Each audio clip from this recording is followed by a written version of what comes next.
Hello students, this is practice test number 6 and we are going to look at module number 1. So question number 1 says that there is a certain bird species that can fly at an average speed of 16 meters per second, and obviously since this is question number 1, this obviously has to be a simpler one, and we have to figure out how many meters would this bird species fly in 4 seconds altogether.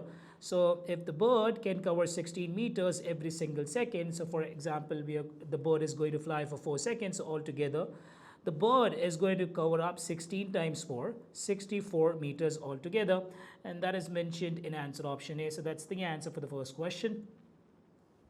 Question number 2 says that there is a line R in the xy plane and it actually has a slope of 4 and passes through the point 0, 6. Okay, and 0, 6 would obviously has to be my y-intercept. Why? Because every time when you see a value of x inside a coordinate system, the corresponding value of y always represents your y-intercept. So I can say directly that my C or B or whatever letter you name your y-intercept with, that y-intercept is going to be 6. And I also know that the slope is given to me or is provided to me as 4. So I can say that since the standard equation of the line is always in the form of y is equals to mx plus b or mx plus c. So I can say I know my slope, that's 4. And I also know my y-intercept that's also provided to me as 6. So I'm going to go with answer option y is equals to 4x plus 6. That's mentioned in answer option D. But if you want to do this question on Desmos, now Desmos is not really recommended for a question as simple as this one.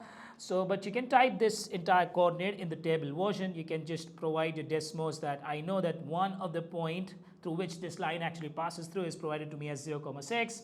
So I'm going to put 0, 6. And then I'm going to tell my Desmos that my constant m or the slope of the line is 4, and then I will try to regress it for the linear function y is equals to mx plus c. So I'm going to say y1 under the regression symbol, and then that would be equivalent to, sorry, I just need to close my caps lock. So okay, y1, and under the regression symbol that should be equivalent to mx1 plus the constant c. So you can say that your c's value comes out as 6 and your slope or m was 4. So obviously your equation would come out as y is equals to 4x plus 6, and that's mentioned in answer option D as the right choice. Which expression is equivalent to 5x raised to the power 5 minus 6x raised to the power 4 plus 8x cubed? That's question number 3. Okay, so can I take highest common factor out of all these terms, since I can see that x raised to the power 3 is basically the highest common factor of all of these terms, and I don't have a numeric highest common factor. So I can say that if I take x raised to the power 3 as the highest common factor for the first term, I will be left with a 5, and it has 5 x's, but I've taken x raised to the power 3 on the outside, so you'll be left with just 5x square.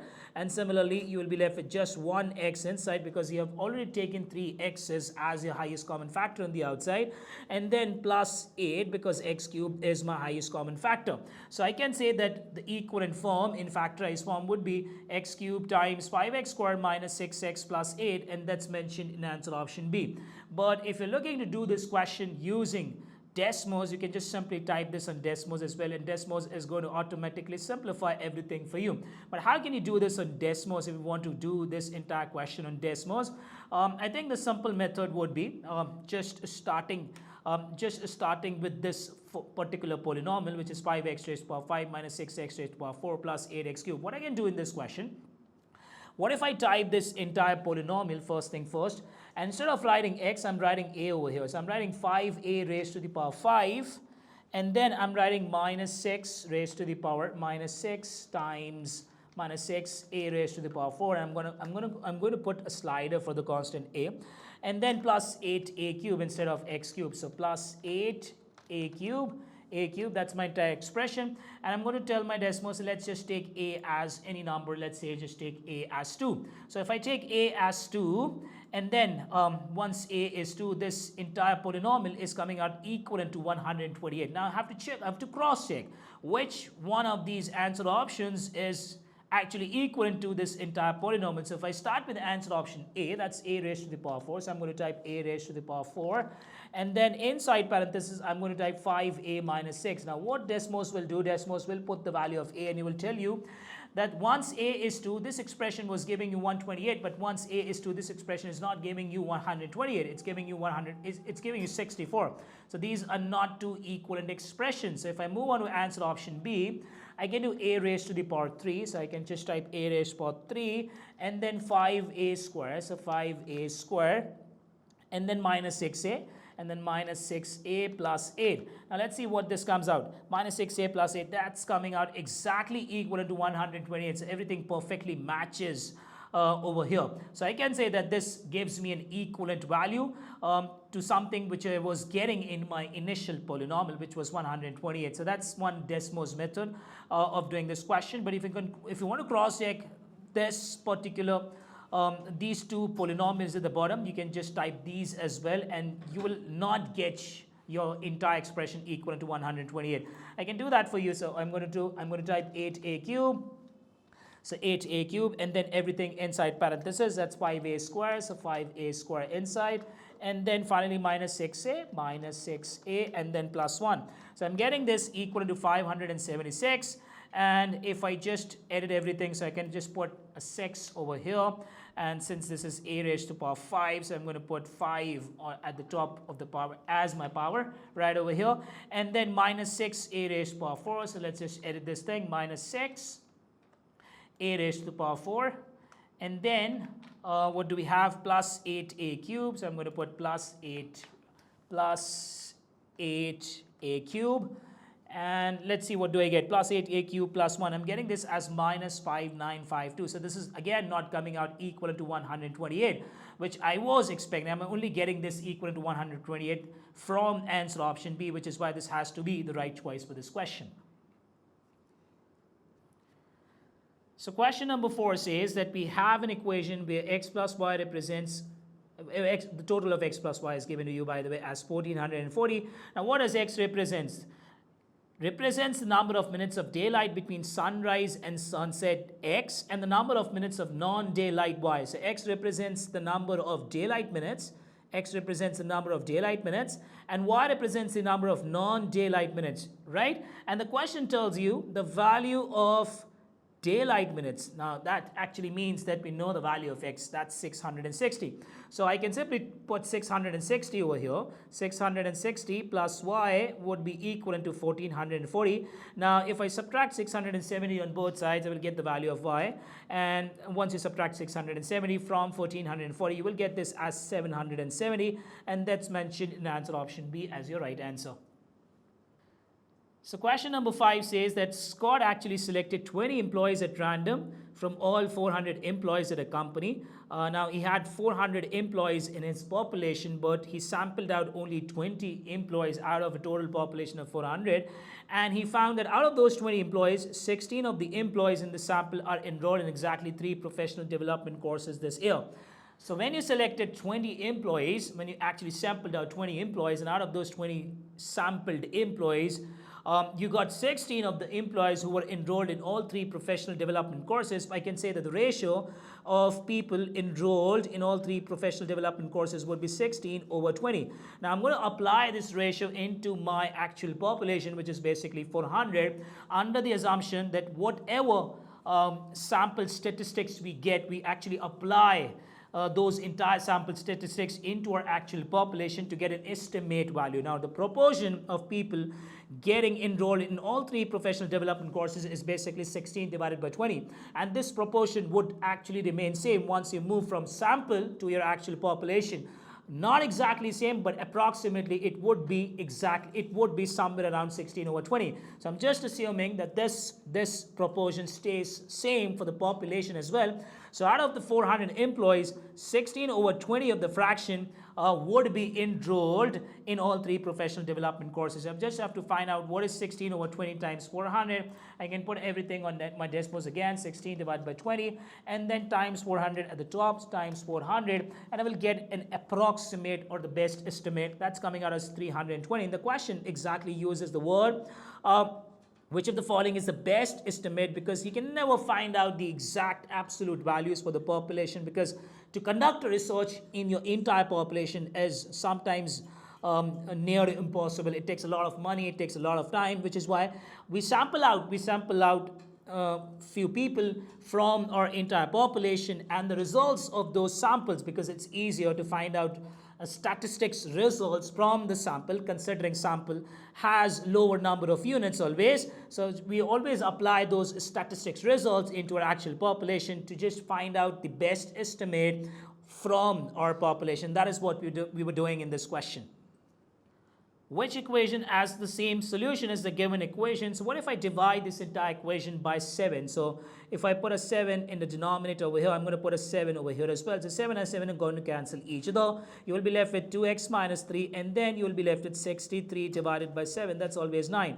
And I can see this entire thing is mentioned in answer option A. That's one way of doing this question. Now the other way of doing this question is, for example, if I type this entire linear equation, 7 times 2x minus 3, 2x minus 3 equals to 63. And I'm going to put 63 right over here. So this is 7 times 2x.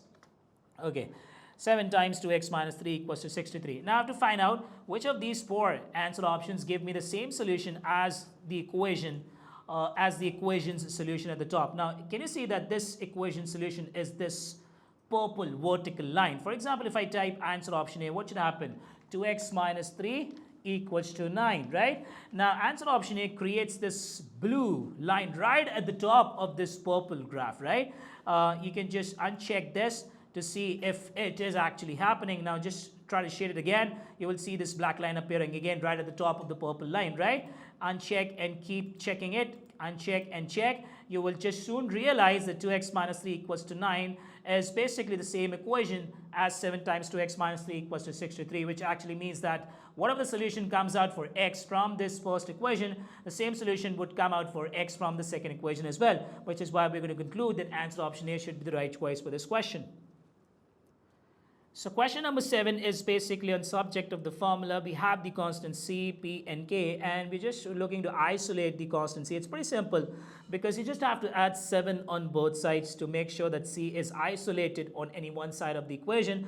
So if I add 7 over here, I would have to add 7 on my right hand side as well. So minus 7 and 7 are going to cancel each other. You will be left with C equivalent to 25P plus the constant k plus the constant 7, and that would be very much your answer. C is equal to 25p plus k plus 7, and that's mentioned in answer option A as the right choice. So question number 8 says that a function p estimates that there were 2,000 animals in a population in 1998.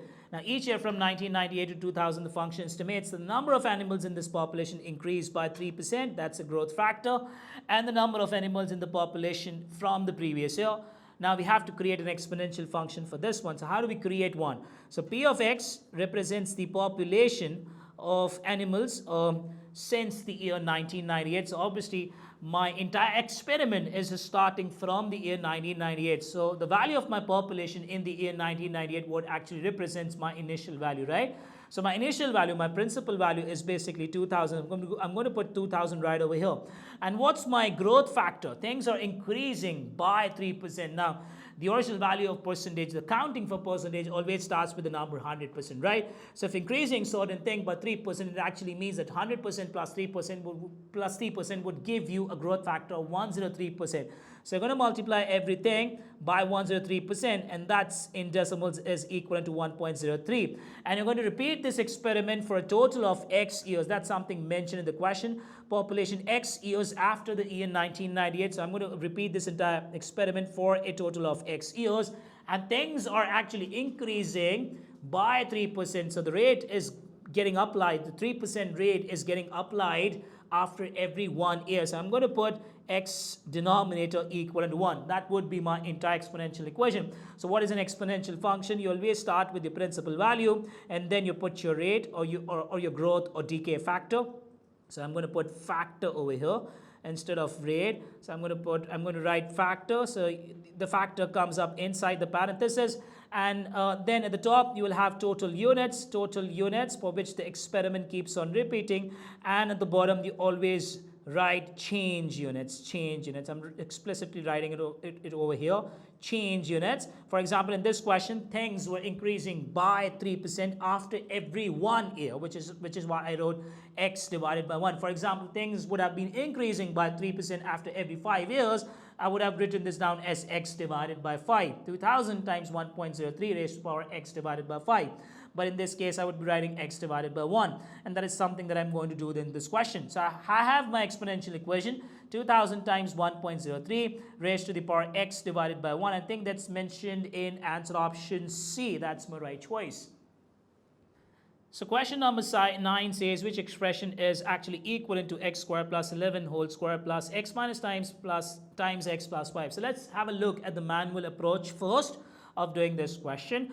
And then we will look onto Desmos approach as well. So I have the first factor x squared plus 11 inside a whole square, so that's already in the form of a plus b whole square. So I'm going to use the identity a square plus 2ab plus b square to expand this entire parenthesis. So I'm going to start with a square, that would be x square whole square, and then plus 2ab, that would be 2 times x square times b, that's 11, plus b square, that would be 11 square. I'm done expanding the first factor, plus x minus 5 times x plus 5, that's already written in the form of a minus b times a plus b. And a minus b times a plus b is one of the most popular SAT identities. That's always equivalent to a square minus b square. So I'm going to write x square minus 5 square, that's always 25. Now let's just simplify everything. So this would be x square raised to the power 2, that would be x raised to the power 4, plus 2 times 11, that would be 22 x square, and then you will have 121 plus x square minus 25, right?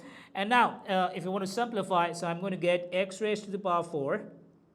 These are the two like terms, 22x square plus 1x square, that would give me 23x square, and then at the end I would be having 121 minus 25, and I think that's equal to 96. So that's my entire expression, and that's mentioned in answer option B. But if you're not good with expansions, and if you're looking to find out equivalent form of this entire polynomial, you can just simply type this entire expression into a Desmos, and Desmos will automatically simplify things for you. So I'm going to regress it for the unknown constants right over here. I'm just taking a and b for these constants that you see over here, coefficients for x square and constants right at the end. So let's just try to do this question on Desmos. Since I'm going to regress this for the unknown constant, instead of typing x, I'm going to type x1 and then everything inside x1, but I have to raise it by a power of 2. So that's x squared, and then plus 11 outside the parenthesis, I'm going to type square, and then plus x times x minus 5 times x plus 5. I'm going to put x1 in the next step, x plus 5. Just putting x1 right over here, putting x1 right over here as well. And now I'll try to regress this for the unknown constants. Okay, and if you see, all of your answer options represents x raised to the power 4 as your first term. So you can just type it as it is, because you know that your answer is going to come out in the form of x raised to the power 4. So x1 raised to the power 4. So that's my polynomial on my right hand side. Plus, I don't know, I know that there is an x squared term and there is a constant term. So I can write a, I don't know the coefficient of x squared term, so I'm going to write a x1 for an unknown constant a, square at the top, and then I'm going to write plus b, right? And I will ask my Desmos to regress this entire equation and just cross-check the values of the constants a and b for all values of x, because your left hand side is actually equal to your right hand side for all values of x in the world. So I'm going to communicate my Desmos that take x1 any random values. You can just type random 12. Desmos is going to check this entire system for a total of 12 different values of x, and then Desmos is going to give you the right value of a and b. So I know that a is 23, that was my first constant, and b should come out as 96. So I'm going to conclude that my answer would be x raised to the power 4. Since this is 23, that would be 23x squared, and b comes out as 96, so that would be 96. So x raised to the power 4 plus 23x squared plus 96, that's answer option B. Now another way of doing this question is, instead of taking this entire polynomial, writing this in the form of x, you can just write this down in the form of a as well. So for example, I type a square plus 11, and then whole square at the top, and then plus a minus 5 times a plus 5 times a plus 5. And Desmos will automatically ask me to figure out the value of a. So I'm going to just put a as any random number. Let's just take a is equal to 2. Now once I put a is equals to 2 in this entire expression, I'm getting the numerical value of this entire expression as 204. Now the right answer, which actually represents an equivalent expression for this one, should also give me an equivalent value of 204 once I substitute a as 2. Desmos is going to substitute the value of a is equals to 2 himself. I'm not going to substitute it myself since I've already provided Desmos that take a is equals to 2 whenever I type the constant a.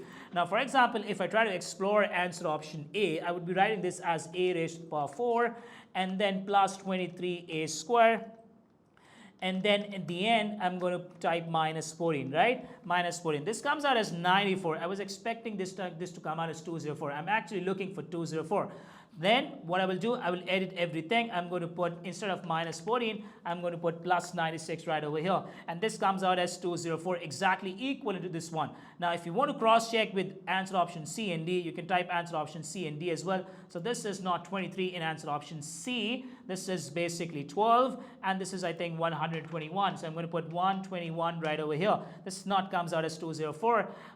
Like answer option B came out as 204. It is coming out as 185. And the final one is you have a coefficient of x squared as 1, so I'm just going to put 1 over here, and then in the end I'm going to put 146. This comes out as 166. So answer option C and D are not equivalent to your top expression, which is why we're going to go with answer option B. That was actually coming out exactly equal to 204, which has to be the right choice for this question.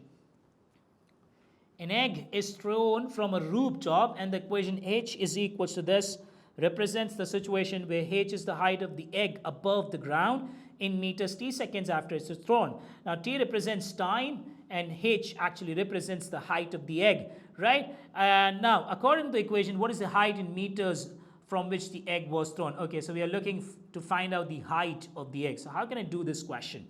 Okay, the initial height, according to the equation, what is the height in meters from which the egg was thrown, right? That actually represents the initial height of the egg.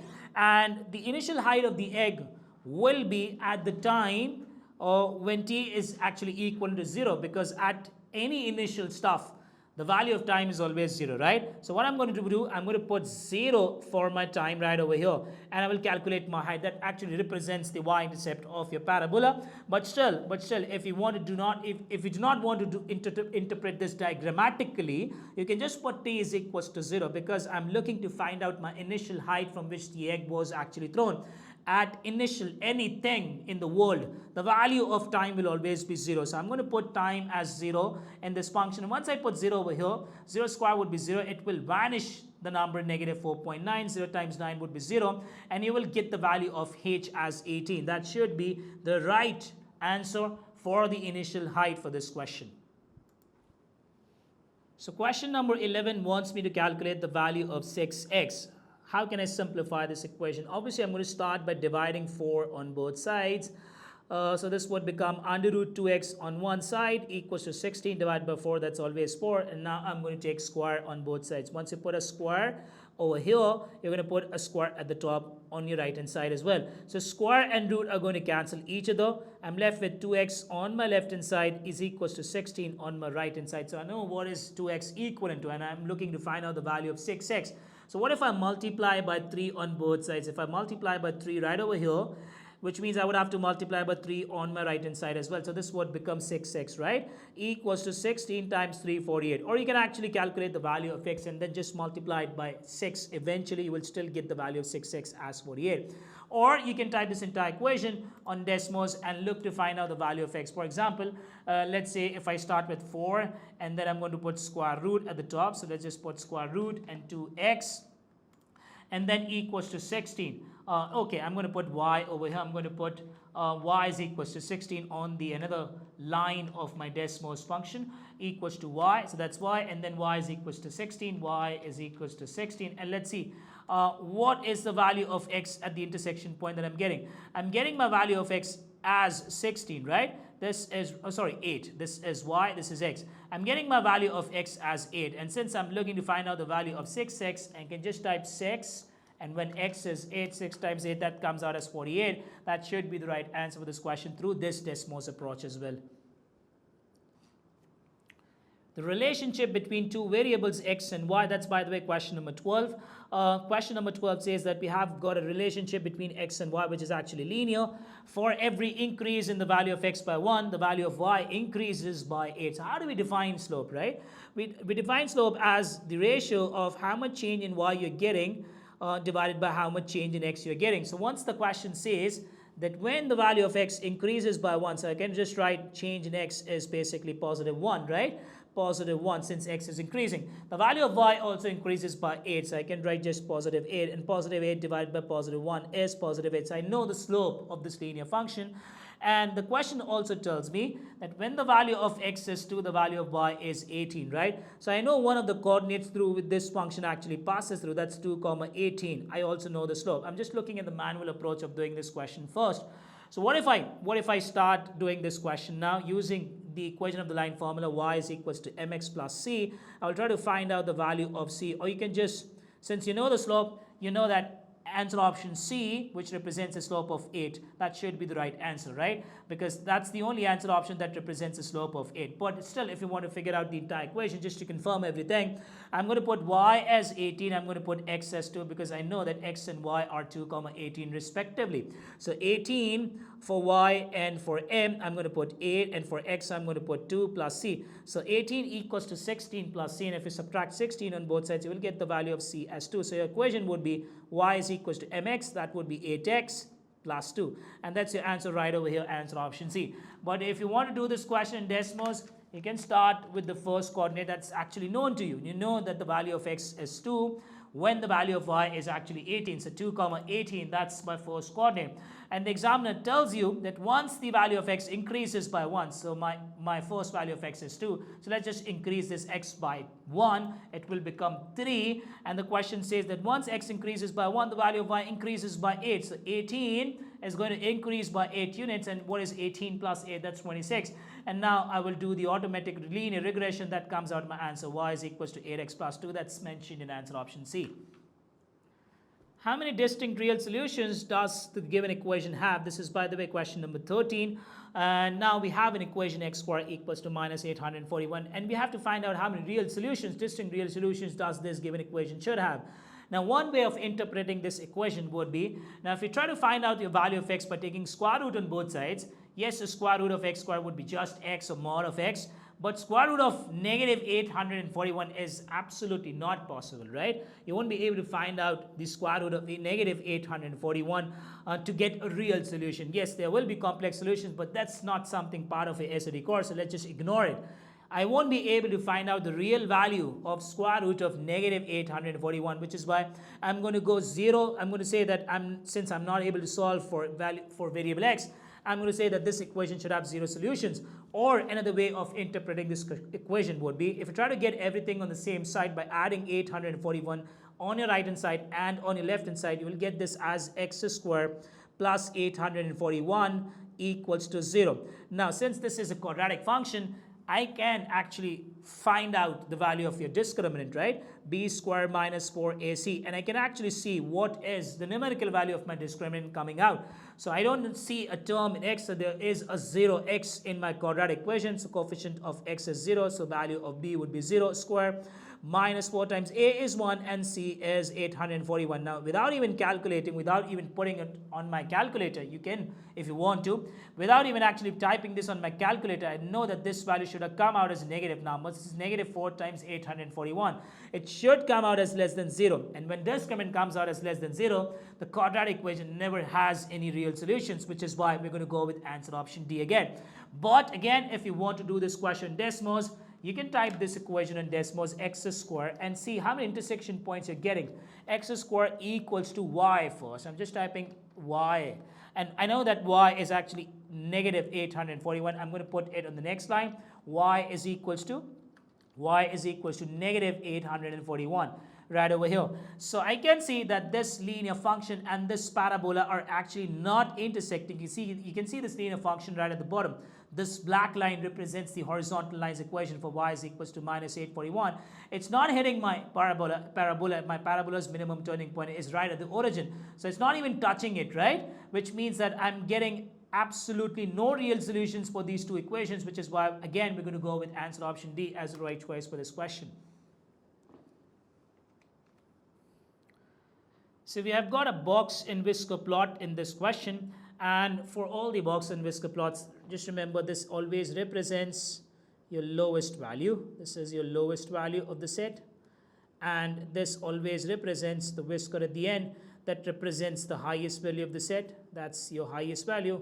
And the three bars that you see at the center, those always represents your quartiles. For example, you can say that this represents 25% of the set. This is always your lower quartile, and this always represents your median. That's my median every single time when you see a box and whisker plot, and that right at the end, that represents your upper quartile or 75% of the data, right? Since I'm actually looking to find out, what is the positive difference between the range of the number of books read over the summer for the two classes. So I've got two classes right over here. Let's just remove everything. I've got two classes over here, class A and class B. The first thing that I'm going to find out individual ranges for both the classes. Let's say for class A, and range is always highest value of the set minus lowest value of the set, right? So you can see that for class A, that the highest value of the set is basically 5, and the lowest value of the set is basically 0. So I can say that range for class A is actually highest value minus lowest value of the set. That should be 5 minus 0, or just 5. And let's try to find out the range for class B as well. What should be the range for class B? And similarly, the highest value of the set for class B is 10, and the lowest value for class B is right over here, that's 1. So I can say that the range for class B should be 10 minus 1, that comes out as 9, right? So this is 5 as range for class A, and this is 9 for range of class B, and we're looking to find out the positive difference between the ranges of these two classes. What's the difference of the number 9 and 5? That's always 4, and that should be very much the right answer to this question. So question number 15 says that we have a right square prism, and how do we calculate the volume of any prism? Is always base area times 3D height. Okay, so let's say this is the shape that I'm dealing with. You have to understand that your base is basically a squared face, right? That is what the question says, right square prism. So I can say, and the dimensions are also given to me. So let's say this is 6 and this is 6, and I do not know the height. That is something that I'm looking to find out for this prism. I also know the volume of this prism, that's 2880. Now how do you find out the volume of any prism? That's always base area. So you are going to calculate what's the area of a base multiplied by 3D height. So height is unknown to me, and that is something that I'm looking to calculate. So I don't know, do I know the volume for this prism? Yes, I actually know the volume for this prism. That's already provided to me as 2880. I'm going to put 2880 right over here. Do I know the base area? That's my squared face right at the bottom, and it's actually 6 times 6. I'm going to put 36 right over here. And I'm looking to solve this equation for the unknown height. I'm going to divide everything by 36, and height would come out. Now 2880 divided by 36, that gives me my height value as 80 units. So that's answer option D, mentioned at the right choice.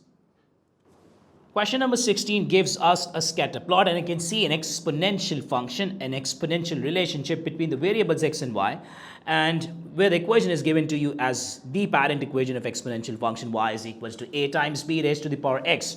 But since the value of y is actually decreasing, right, and I'm looking to find out the value of b, which is very much the factor of your exponential function, we can say, since this is representing an exponential decay function, your value of the factor or the value of the constant b should be somewhere between 0 and 1. And the only answer option that is between 0 and 1 is answer option A. So I can directly say that answer option A should be the right answer to this question. Or if you want to figure out the value of b exactly, what you can do is you can just take any random points on this exponential function. For example, I can take one of the values on this exponential function is when I see x is 0, I think y is somewhere around 125. So I can say one of the coordinates that I can see on this exponential function is 0, 125. And let's say if I take one more coordinate, what is the value of y when x is equals to 1? So for example, when x is equals to 1, I see it's lying somewhere between 100 and 110. So I can say that once x increases by 1 and becomes 1, the value of y decreases and becomes 105, right? So x is increasing by 1, but how much, by what factor the value of y is actually decreasing? That is your value of b. So you can just simply calculate b by dividing 105 by 125. So what is 105 divided by 125? I'm going to put this on my scientific calculator. So 105 divided by 125, that comes out as 21 over 25, or somewhere around 0.84, and that's very much closest to your answer, option A. Or you can just put everything on Desmos, and Desmos will automatically tell you the value of the factor or the base. For example, you can start with the table version. You can just put all the coordinates inside the table, 0 and 125. That's the first coordinate that I know. And the second one is basically 1 and 105. That's the second coordinate that I know. Now I'm going to do the exponential regression, the automatic exponential regression right from the top. And that's my equation. Y is equals to 125 times 0.84 raised to the power x. That's your value of b right over here. That's your value of b right over here. You can just compare it with this base. You can say that b is basically 0.84. So this is why the right answer for this question should be answer option A. So let's have a look at question number 17. Okay, so we are looking to find out the value of cos x, and cos x is always equivalent to adjacent divided by hypotenuse. Since we are looking from the perspective of angle x, this has to be my opposite side. This has to be my opposite side. And no matter what, this will always be my hypotenuse. The side that you're left with will always be your adjacent side. And since cos x is always equivalent to the ratio of adjacent side versus hypotenuse side from the perspective of angle x, I can say that my adjacent side is 11 and my hypotenuse side is basically 28. So I'm going to code this as 11 over 28. That should be the right answer for this question. What is a positive solution to this question number 18 for the given equation? Okay, since everything is given to me in factorized form, I can actually equate every single factor by 0. So once x plus 2 gets equated with 0, you will get the value of x as minus 2. This is not a positive solution, right? We're looking for positive solutions. Once x minus 5 gets equated with 0, you will get your value of x as 5. When x plus 9 gets equated with 0, you will get the value of x as minus 9. But since we're looking for positive solutions, this does not satisfy, this does not satisfy. I'm going to go with x is equals to 5 as the right choice for this question. But you can always type this entire equation in Desmos and look out for positive x-intercepts. For example, if I do it like this, x plus 2 times x minus 5 and times x minus 9 equals to y. I'm going to put y is equals to 0 on a separate line. So I'm able to bold the intersection points. Y is equals to 0. Now once you look at your graph, you're getting a lot of intersection points of this basically green function, of this green polynomial. The first one that I'm getting is basically this one. That's minus 2. That's not a positive solution for x. The second one is this one. This is a positive solution once x comes out as 5.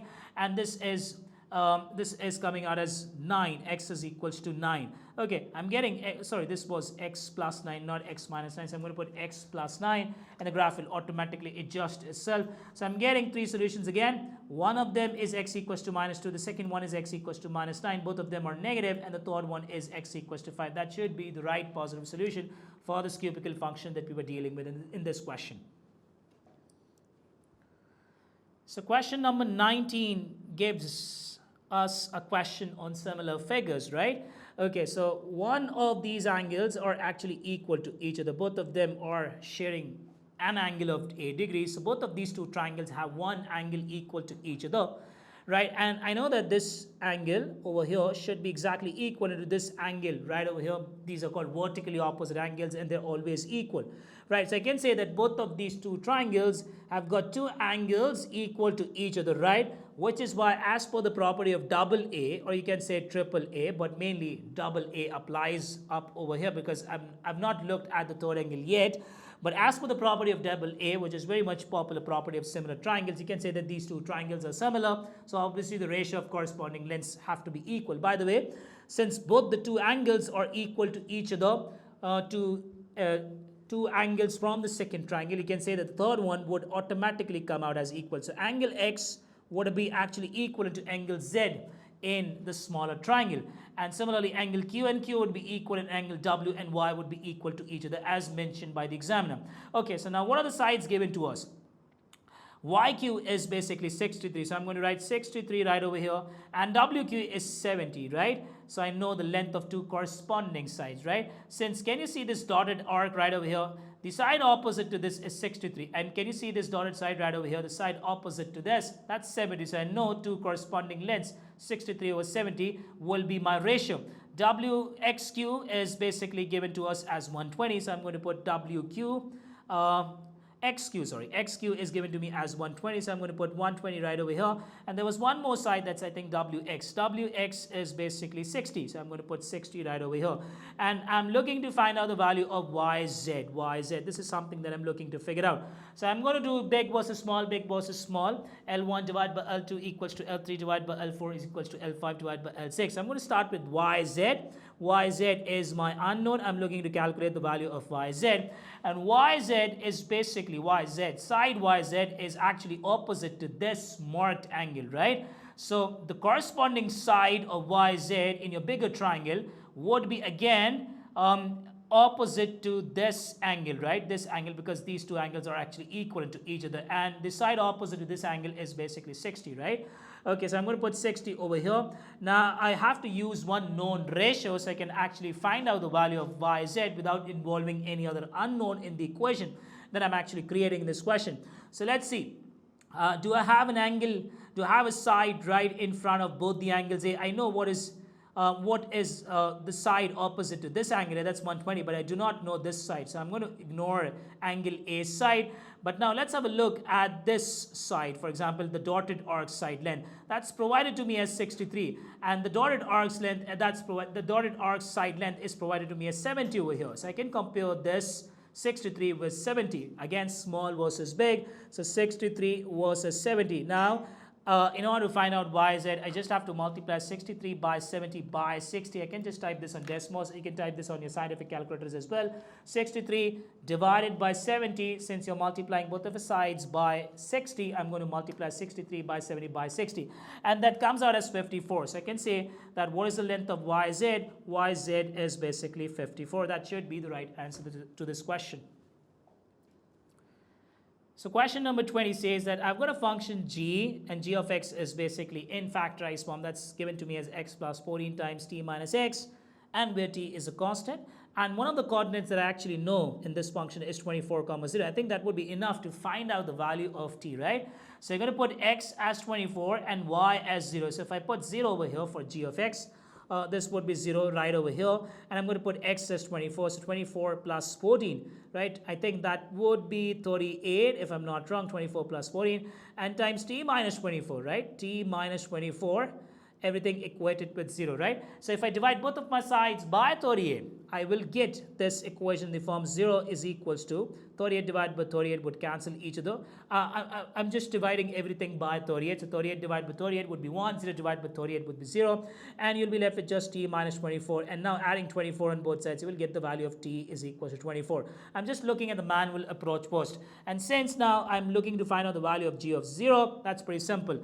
G of 0 would be substituting x as 0 in your original equation. So what if I put 0 over here? 0 plus 14. And then I'm going to put the value of t, which I've calculated as 24 minus 0. Now what is 0 plus 14 is 14, and 24 minus 0 is 24. So I'm going to type 14 times 24. So what is 14 times 24? That gives you the value of g of 0. That comes out as 336. Now the Desmos method, I think this is very much Desmosable question, but you can do it manually as well if you're good with factorizations and simplifications and dealing with substitutions. So I can start with one of the known coordinates. This coordinate is actually known to me, right? 24, 0 is one of the coordinates that actually lies in the function g of x. So 24 and 0. And now, since I only want to find out the value of one unknown constant, that's t, so Desmos would be able to regress this constant values t for me by using just one single coordinate, because we are dealing with just one unknown constant. So what is something that I'm going to type now? Y1 is approximately equivalent, or under the regression symbol, that would be x1 plus 14 times t minus x1, again t minus x1. And Desmos tells me very much the value of t is equal to 24, right? And now I need to know the value of y once x is actually equivalent to 0. So what I can do over here, I can put x is equals to 0. I can just type x equals to 0, and Desmos is going to plot a line for x equals to 0. I can actually find out the intersection point of this x equals to 0 with the red curve, right? So I think they're intersecting somewhere right at the top, because they are not intersecting right at the bottom. So I'm just moving right at the top. That's my intersection point, and that's coming out as 336 as the value of y. Because once we're looking to find out the value of g of 0, that actually means if you're looking to find out the value of g of x, f of x, h of x, k of x, that actually means that you're looking to find out the value of variable y. So we're going to look at the value of variable y. That actually is 336. So once x is 0, that actually means that once x is 0, the value of g of 0 is basically 336, or the value of variable y is 336. That should be very much the right answer for this question. The number of zebras in a population in 2018 was 1.27 times the number of zebras in the population in 2014. So let's just create a random equation over here. Let's just name this thing. The number of zebras in 2018. I'm naming this as A. So A, and was and is and were and has and have, all these means equal to. So A is equivalent to 1.27 times the population of zebra in 2014. Let's just name this as B. So 1.27 times B. That's my first equation. And now the question says, if the number of zebras in this population in 2014, that's very much B, right? 2014 zebras population was named as B, right? So I'm going to write B again.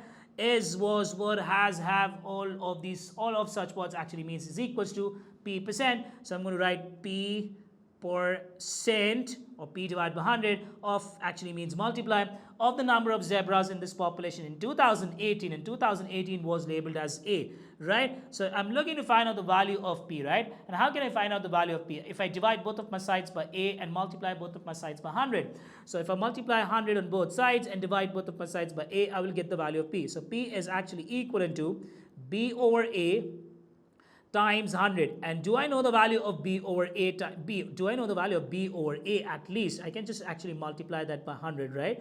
But I need to know the value of B over A. And I can find out the value of B over A from the first equation, right? Now, if you just simplify this one, dividing A on both sides and just dividing 1.27 on both sides, you can simplify this equation to B over A is equals to 1 over 1.27. So I know the value of B over A. In order to find out the value of P, I needed to find out the value of B over A. That's 1 over 1.27. So I'm going to put 1 over 1.27 right over here times 100, and that would lead me to my right value of P. And I'm looking to quote my final answer to the nearest whole number. You have to be specifically careful about this fact. 1 divided by 1.27 divided by 100, and that's the exact reason why a lot of students got this answer incorrect. 1 divided by 1.27 times 100, because they missed the last part. They were supposed to find out the answer not under the grid and restrictions that you see right over here, but under the restriction that was provided to you in the question, and you were supposed to find out the value of P to the nearest whole number. And this number to the nearest whole number, 78.74 to the nearest whole number, is actually 79. So I'm going to write 79 over here. You always use Desmos bracket regression for all these type of questions. So I can start with 2 square brackets. I'm going to put them now. So 2 square brackets. I'm going to close one of them, and I'm going to put a regression symbol right at the center. Okay, bracket open and then bracket close.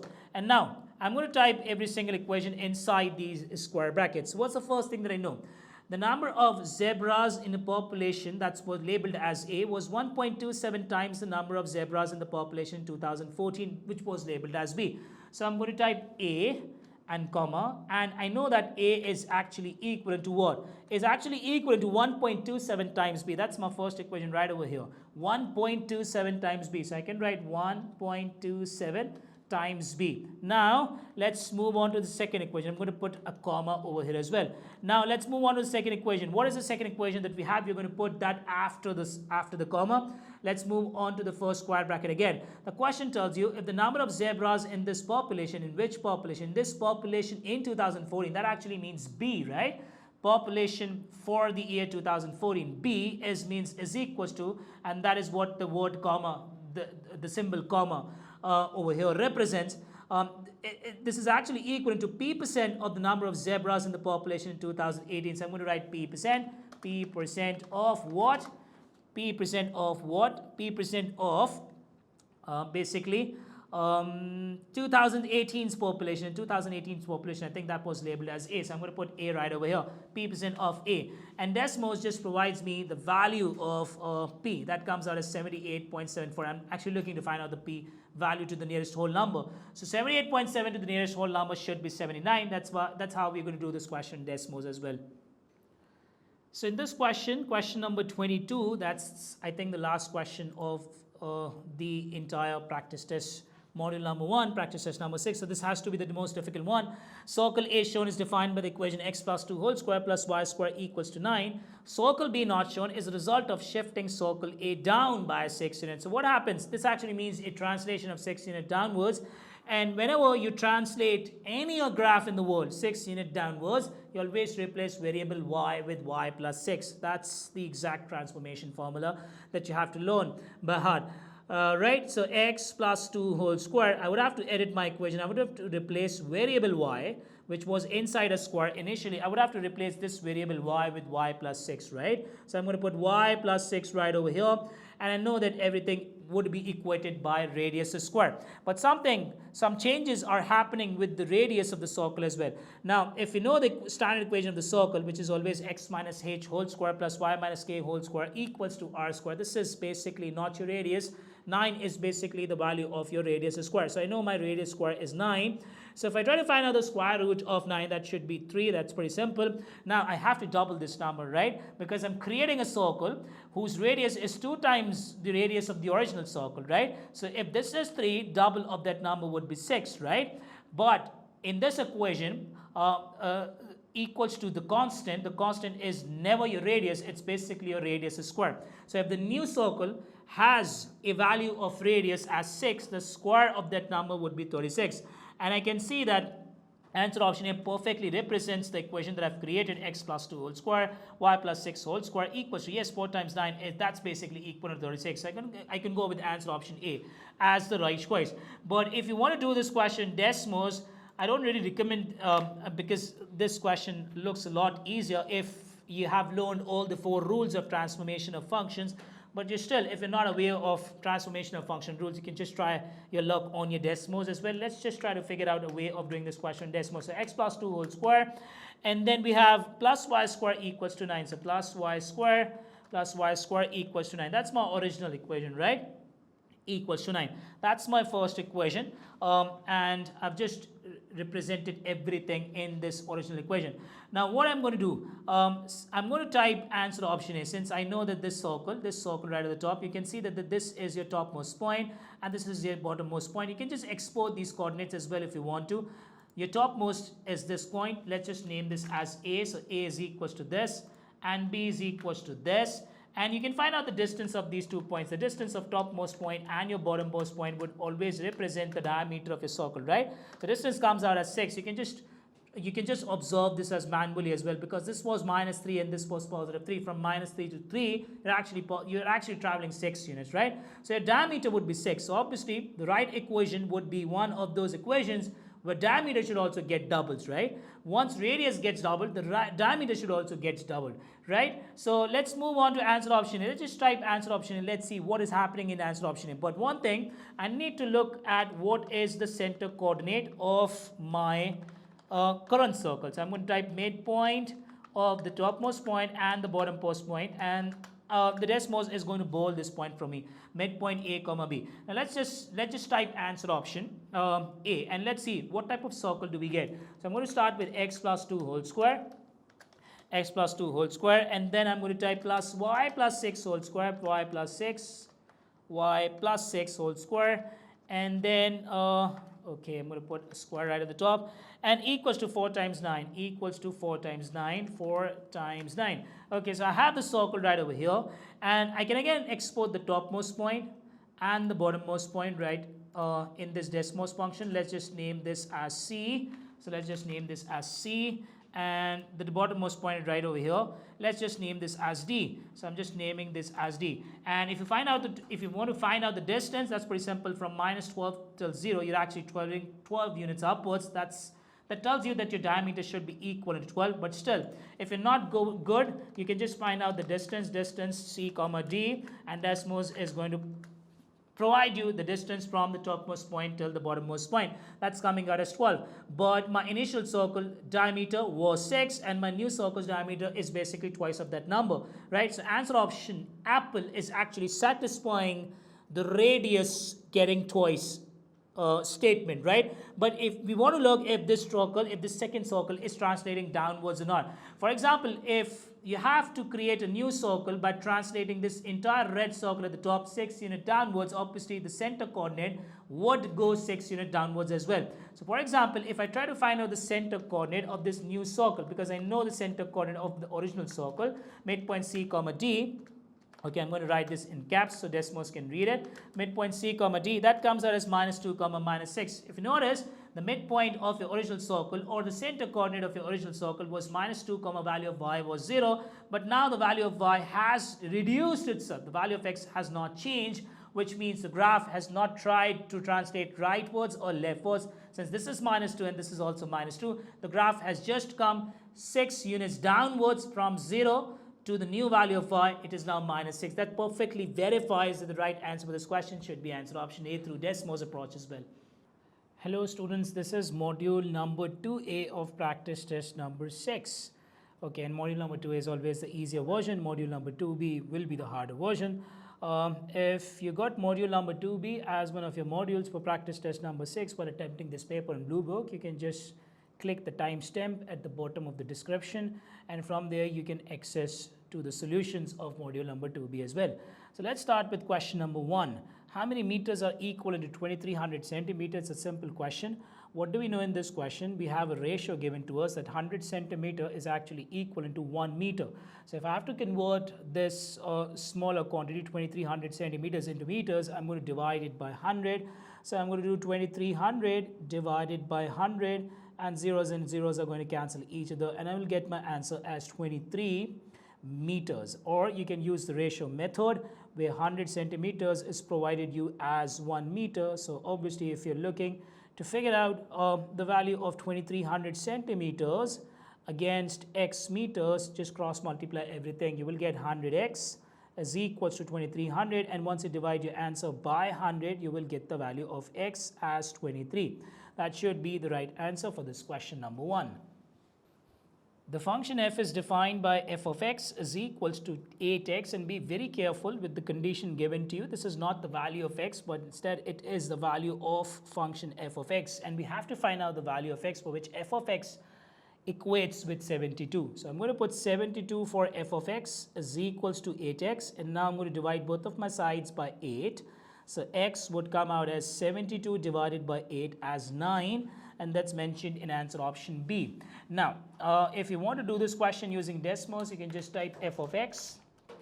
You can start with the original function f of x, which is actually equivalent to 8x, and then question tells you that f of x is actually equal to 72, and I have to find out the value of x, not the value of y, once f of x gets equated with the number 72. So I will try to look at the intersection point of my graph, and I'm getting my intersection point right over here, and the value of x at my intersection point is coming out as 9. That's mentioned in answer option B as the right choice.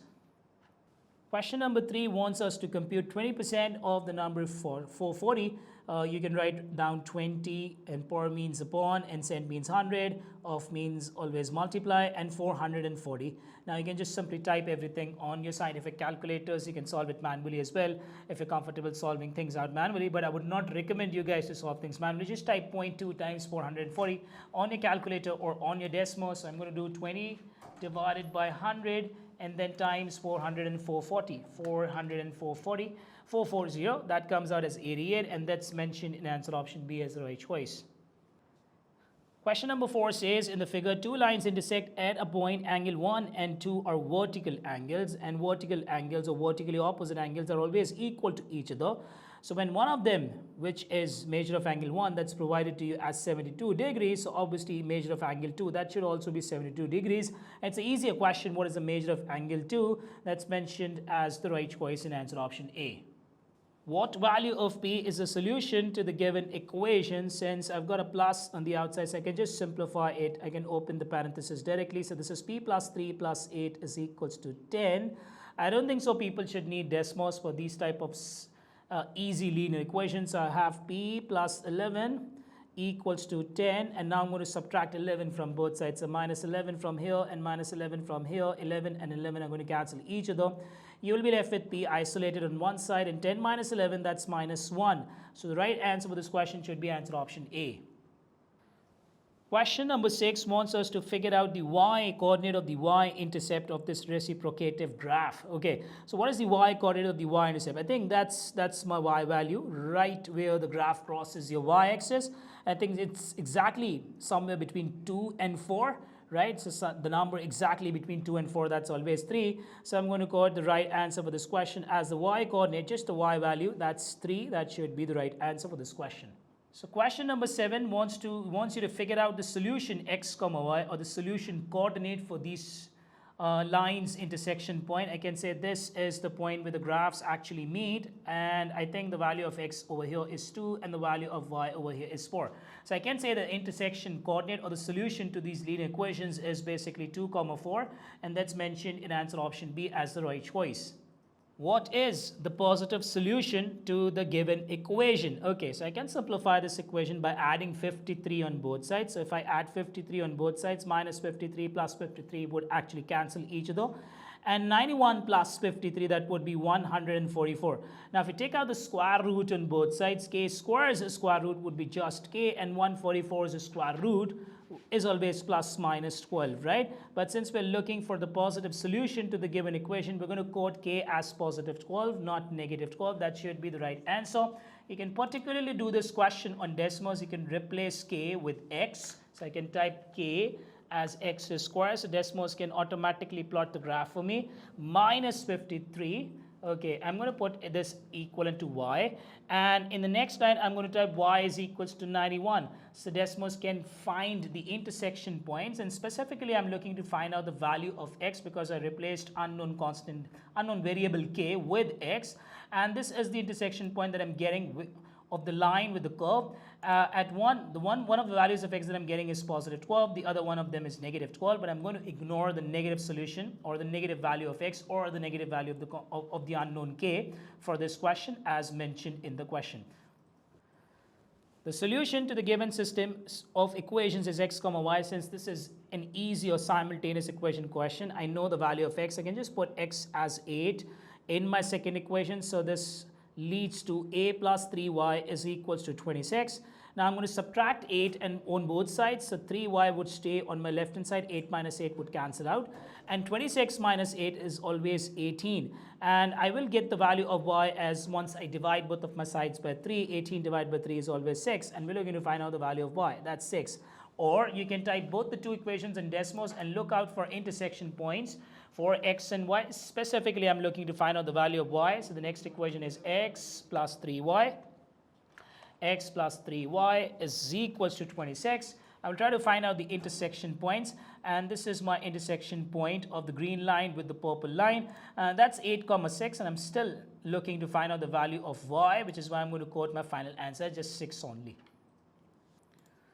Question number 10 says that during a portion of flight, a small airplane's cruising speed varied between 150 miles per hour and 170 miles per hour, and you have to represent this in the form of an inequality where S represents the cruising speed. So the examiner tells you that what is the interval for the cruising speed.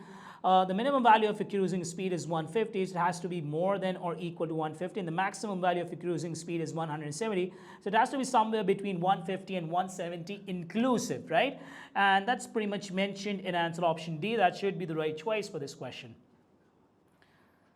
Question number 11 wants us to find out the intersection point. What is the solution x comma y to the system of two equations? I can see this is my intersection point, and I can see my x value is 1 at this point and my y value is 5. So I can say that the intersection point is at 1 comma 5. That's mentioned in answer option C as the right choice. Question number 12 says that we have a function g that's defined in absolute form. What is the value of g of 4? That actually means that you're going to put x as 4 because initially x was inside the parenthesis and eventually there was a 4 inside the parenthesis, which means that the examiner is trying to communicate you to substitute x as 4. So how can I calculate g of 4? I'm going to put x as 4 in both the functions. 4 plus 18, that gives me g of 4. as modulus of the number 22, and the absolute value of the number 22 is always 22, right? So I can say that the right answer for this question is answer option D. Or you can particularly type everything on Desmos, and Desmos can find out the value of g of 4 for you. For example, I can start typing g of x, and then I'm going to put inside, I'm going to put everything inside the modulus function. So I'm going to type mod of x plus 18, so mod of x, and then plus 18, and then modulus clause. And then I'm going to type what is the value of g of 4. G of 4, that comes out as 22. That should be the right answer for this question. The perimeter of an isosceles triangle is 36 feet. Now, what is an isosceles triangle? A triangle which has got at least two lengths equal to each other. Let's say this is my isosceles triangle, where at least two of the lengths are actually equal to each other. Now, each of the two congruent. Congruent means identical to, identical or to equal sides of the triangle has a length of 10 feet. So I can say, let's say this is 10, and let's say this is 10, and I do not know this side length, but I do know that the total of all three lengths, that's 36. So what is 10 plus 10? That gives you a 20. How much more you need to get a total of 36 feet? You need 16 units more. So that is why I'm going to say that C's value, or the length of your third side, would be 36 minus 20. That should come out as 16 as answer option C. So question number 14 says that a bank account was opened with an initial deposit. Over the next several months, regular deposits were made into this account, and there were no withdrawals during this time. So someone was constantly depositing a fixed amount into his bank account. That's why we are getting a linear function, right? The graph of the function f shown where y is equals to f of x estimates the account balance in dollars in this bank account x months. So variable x represents number of months. So this x-axis represents number of months. To the nearest whole number, what is the amount of the initial deposit estimated by the graph? Now, what does we mean by the word initial deposit, right? Initial deposit would always be at the initial value of time, and initial value of time, no matter what type of question you're dealing with, the initial value of time is always 0. So I have to find out the value of my initial deposit once time is 0, or once the value of x is 0. So I can say that once x is 0, I can say this coordinate gives me a value of y as 20, or 0, 20 as your full coordinate. But the deposit is on your y-axis. So I can say that one month was 0, or when time was 0, that represents your initial time. The value of the initial deposit was $20. So I'm going to say that the right answer for this question should be just $20. At a movie theater, there are a total of 350 customers. Now, each customer is located in either theater A, B, or theater C. If one of these customers is selected random, the probability of being in theater A is 0.8. That's 0.48. That's the first probability. The probability of a customer who is located in theater B is 0.24. So what's the total of these two probabilities? 0.4 plus 0.48 plus 0.24, that gives you 0.72. Okay, so for A and B, I'm getting a combined probability of 0.72. And since I know that the total of all probabilities in a particular experiment, that's always equal to 1, right? So for a person to be located in theater C, the probability of that person would be 1 minus 0.72. That would come out as 0.28, right? So that's specifically the probability of a person who is located in theater C. And I've got 350 customers altogether. So I just need to find out the proportion. Since I know the proportion of C, that's 0.28, I just need to find out the quantity of the number of customers who are in actually theater C. How many customers are located in theater C? For which I'm going to multiply the total by 0.28, since I have to find out 28% of the number 350. So I'm going to say 350 times 0.28, and you can just particularly do this on your Desmos, or you can just type everything on your scientific calculators as well. So 350, I think scientific calculators would be a lot quicker, and times 0.2, it's 0.28. 350 times 0.28, that comes out as 98. So I'm going to go with answer option D as the right choice for this question.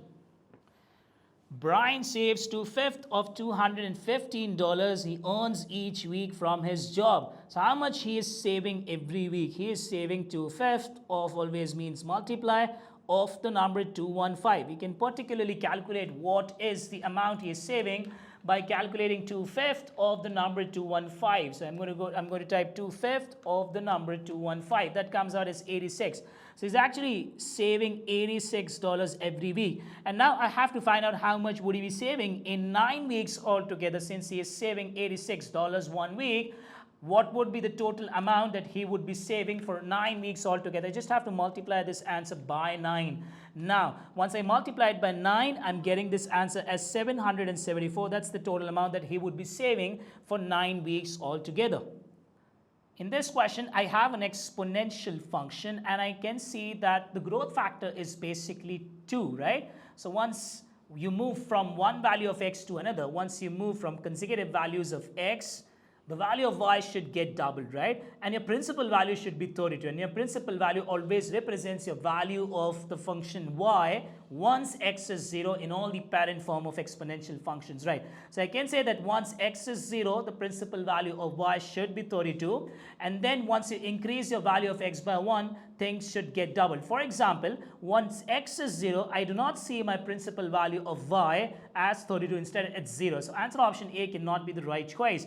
For example, once x is 0, the value of y is 2. It should have been 32, right? So answer option B should be incorrect again. Once x is 0, I can see the value of y as 32. And when you increase your value of x by 1, the value of y gets doubled because the growth factor is twice, right, in the question. So 32 times 2 gives you 64. But if you try to move backwards, one unit backwards from 0, the value of y should get half. What is half of the number 32? 32 divided by 2, that's 16. That's not 1 over 16. So I can say answer option C should also be incorrect, right? So I'm going to go with answer option D as the right choice. Or another way of doing this question is, for example, if you type everything on your Desmos, let's start with the table function. Let's evaluate if answer option A gives us the right table. I'm dealing with 3 different values of x minus 1 and 0, and I'm going to change the values of y for these 3 values of x. The first value of y that I have is minus 64. The second value of y, that's 0, and the third value of y that I have once x is 1 is basically 64. Now I will try to regress an exponential equation for this table. Exponential regression, I'm getting this equation, which makes no sense since I was looking for an exponential function equal to 32 times 2 raised to power x. This is not 32 times 2 raised to power x at least. So I'm going to go with answer option B, minus 1. And you can, at 0, the value of y is 2. So I'm going to put 2 over here. At minus 1, I'm going to put 1 over 16. I will try to again regress this for a new table. And at 1, you will still have the same value, 164. This time I'm getting this as y is equals to 2 times 32 raised to power x. But I'm actually looking for 32 times 2 raised to power x, not 2 times 32 raised to power x. That's incorrect again. So let's move on to answer option C, which says that at minus 1, you still have 1 over 16. At 0, you have a 32. So I'm going to put 32 over here. And at 1, you have a 64. But I'm getting, again, a different equation to what I was expecting. So let's move on to answer option D now. At minus 1, you have a 16. So I'm going to type 16 right over here. So this is 16. At 0, you have a 32. And 1, you have a 64. That's my perfect equation right over here. Y is equals to 32 times 2 raised to power x. That's the Desmos approach of doing this question. A right circular cylinder has a base diameter of 22 centimeters and a height of 6 centimeters. What is the volume in cubic centimeters of the cylinder? That's pretty simple. The volume of any cylinder is always pi r squared times h, or base area times height. Okay, so what is my radius? Since my diameter is provided to me as 20, so obviously radius should be 11. So I'm going to put 11 square times height. Height over here is basically 6, right? Since I have to express my answer in the form of pi, I'm going to leave everything in terms of pi. I just have to do 6 times 11 square. So what is 6? And times, and then 11 raised to the power 2. That comes out as 726. So I can say that my volume for this cylinder particularly should be 726 pi. That's answer option C. What is the slope of the graph of y is equals to this in the xy plane? So I would like to expand this equation first. I would like to remove the parentheses. Just trying to get this in the standard form of y is equals to mx plus c, or y is equals to mx plus b. So if I multiply my parentheses by 1 over 3, so what is 1/3 of the number 29? That's 29 divided by 3x. And then you will have 10 over 3, yes. And then you will have a plus 5x. But I still need to simplify my equation because these are two like terms, right? 29 over 3 can be perfectly added into the number 5. So what is 29 divided by 3 and then plus 5? You can type this on your calculator as well, or you can just do it manually as well. So I'm getting this as 44 over 3. So the next step would be y is equals to 44x over 3 plus 10 divided by 3. And if you compare it with the standard linear equation, which is always y is equals to mx plus c or y is equals to mx plus b, I can say that the y-intercept of this equation should be 10 over 3, but I'm actually looking to find out the slope of the function, not the y-intercept, and which is very much the coefficient of term x. So I'm going to say that coefficient of term x, since that is 44 over 3, that should be my right answer for this question. Question number 20 says that there is a rectangle inscribed in a circle. Let's say this is my circle right over here. And rectangle is inscribed in such a way that the vertices of rectangle actually hit the circumference of the circle. Let's say this is my rectangle. The question also says that the shorter side of the rectangle, let's say this is my shorter side. The question says that the diagonal of the rectangle is actually twice of your shorter side. So I'm going to name this as 2x.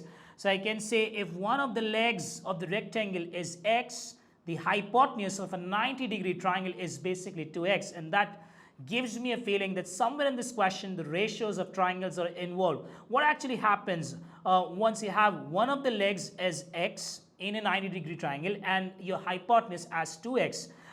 The third side is always equivalent, the second leg is always equivalent to under root 3x using the ratios of 30, 60, 90-degree triangle. For example, you can say that if side opposite to 90 degree is 2x and this is x, for example, if this angle is 30 degrees, the opposite side that you get is x. Obviously, the opposite side in front of 90 degrees, if you're getting this as 2x, it means that this is definitely a 30-degree angle, because whenever we move from 30 to 90 degree sides in a right triangle, things always get doubled, right? So this gives me a hint that this should be 30 degrees, and if this is 30 degrees, this angle at the top should be 60 degrees. Now, if I'm saying that this should be 60 degrees and this should be 30 degrees, so when I say 30 degrees opposite side is x, so 60 degrees opposite side should be x times root 3. That's the constant thing that we always do. Once we move from 30 degrees opposite side to 60 degrees opposite side, we always multiply the 30 degrees side by root 3. Or